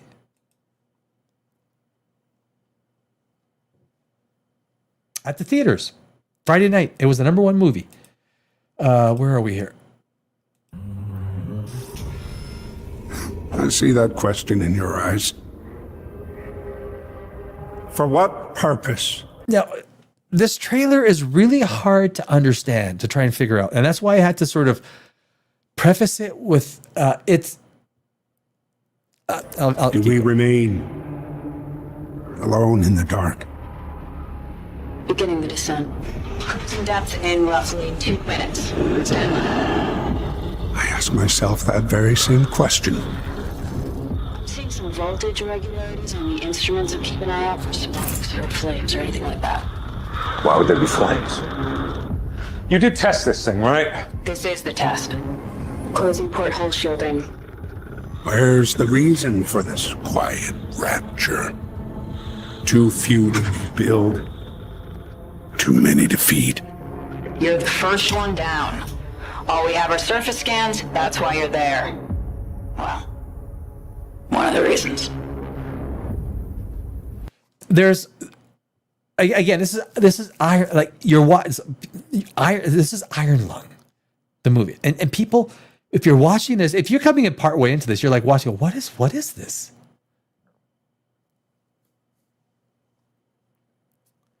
It's a guy in a submarine who goes onto a moon that is flooded with blood, and he goes down to find. Ultimately, I guess you don't know what's real and what is not real.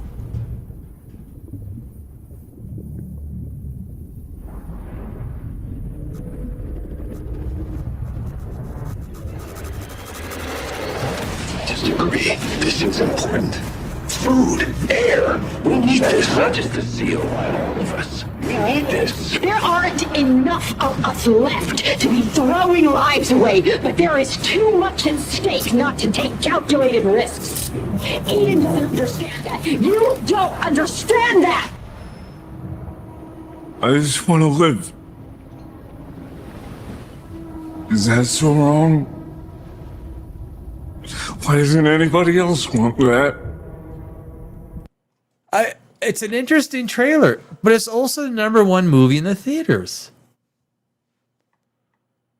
You don't really get.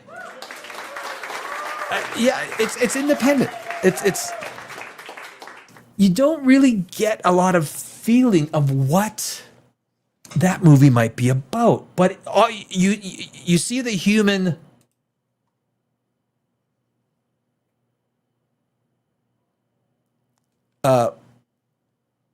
The feeling of humanity trying to exist, trying to survive. He goes down into and he goes down to in this submarine. It's only him inside the small submarine going down into this ocean of blood. I mean, people are spending their money. That's the biggest test. When people spend their money to go see it, it's a big test.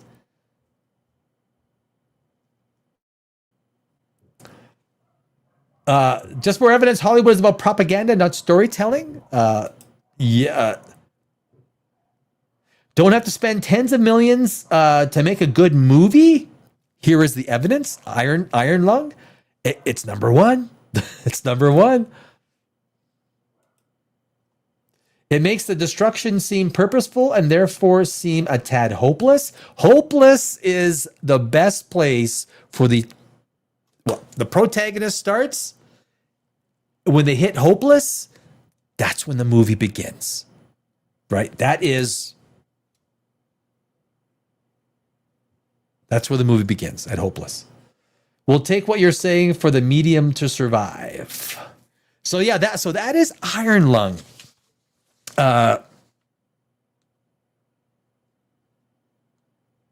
There's not much where Iron Lung. So if we go to the IMDb page, like there really isn't there.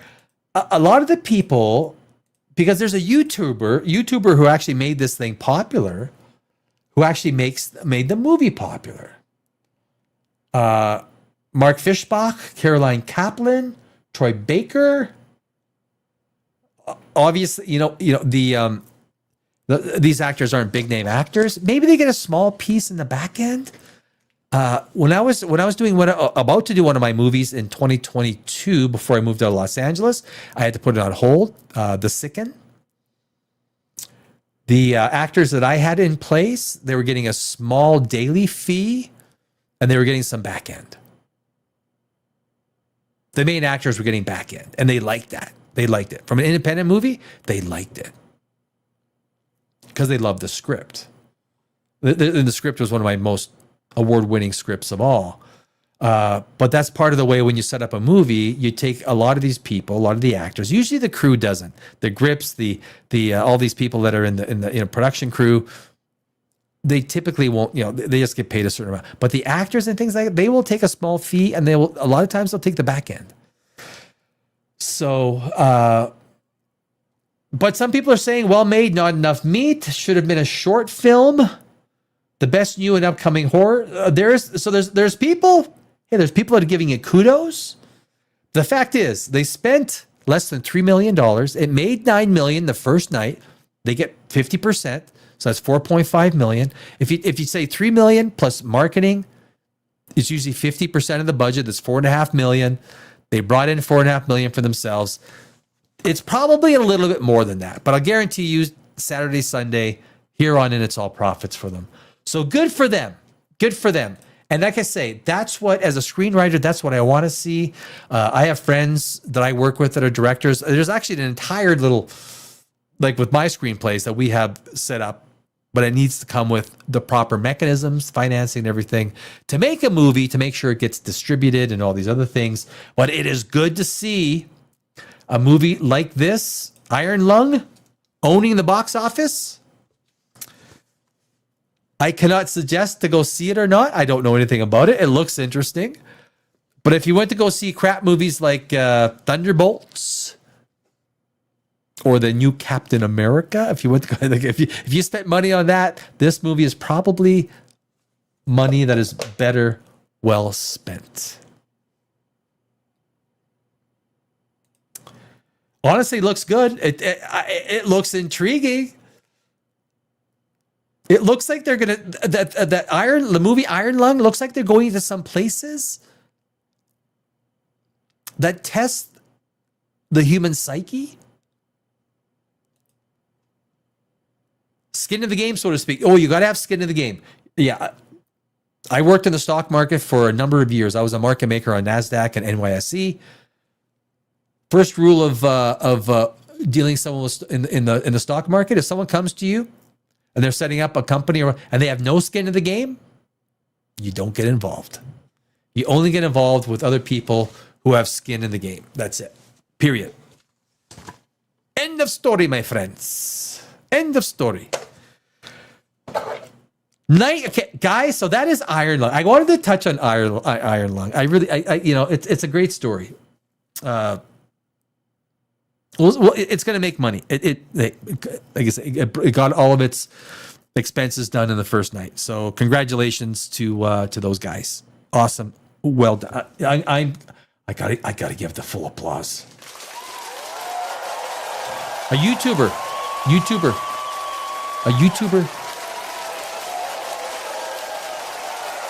made that happen and directed it. A YouTuber. Markiplier. Well done, brother. Well done. Well done. Go see it. You don't need to go see the studio movies. Go see Iron Lung. That's what I'd say. Knights of the Seven Kingdoms, my friends. Tomorrow night, it's on at, 10 Eastern. 10 o'clock Eastern. Knights of the Seven Kingdoms. These are short episodes, right? It's a 30-minute episode. We usually spend 30 to 45 minutes talking about it. Tomorrow night. So stop by Knights of the Seven Kingdoms, episode 3. And we're going to have a lot more Starfleet Academy next week. So again, we got 2 new live shows. Poprageous Live Tuesday, Poprageous Live on Thursday. That's 8 p.m. Eastern, 5 p.m. Pacific. And of course, every Saturday night, it's Poprageous Live. It is Saturday night. I will have, thank you.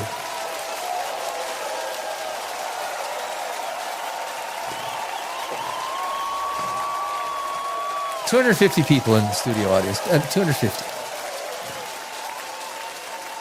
I will have at some point in time guests, but I'm somewhat picky. I don't need guests that are just here to be guests. I need people who are here that add value to what I'm doing, who are genuine, who understand. I don't need people that just give basic opinions. I need a little bit more meat on the bone. Not that everyone's opinion is valid. It is. But from my perspective, when you're talking about movie and the science of movies, productions, the process of developing movies, TV shows, visual arts. Can we call it visual arts, right? Visual arts.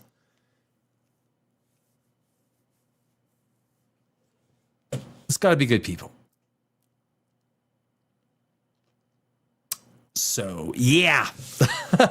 My friends, that is going to be the show for this evening. I thank you.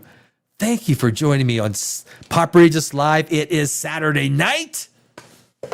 I will be back tomorrow night. Tomorrow night, we're back. My name is Danny Alex. This is Poprageous. We will be back with Knights of the Seven Kingdom tomorrow night at 10:30 Eastern. And then again, Poprageous Live Tuesday, Poprageous Live Thursdays, 2 new shows every week. Mr. Cellophane. Glad you think I will go see it. Not would have heard of it otherwise. Take a look. I mean, you seem like a sophisticated movie person. Looking forward to them. Absolutely. Mr. Cellophane, glad to have you. And other people that were in the chat and everyone else that has been watching, I thank you very much. My name is Danny Alex. This is Poprageous, and I will see you tomorrow evening. Have a great sleep, guys. It is Saturday. Nothing to worry about. Sleep fine, sleep sound, and I will see you tomorrow evening. Cheers.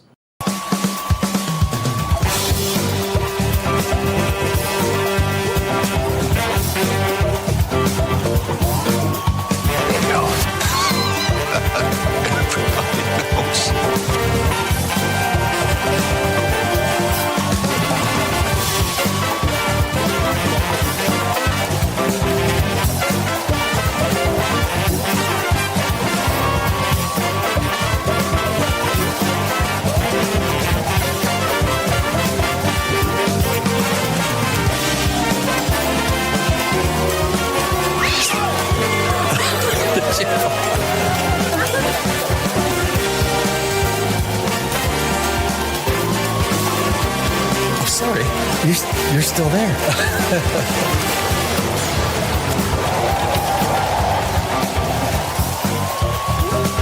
Yeah, baby.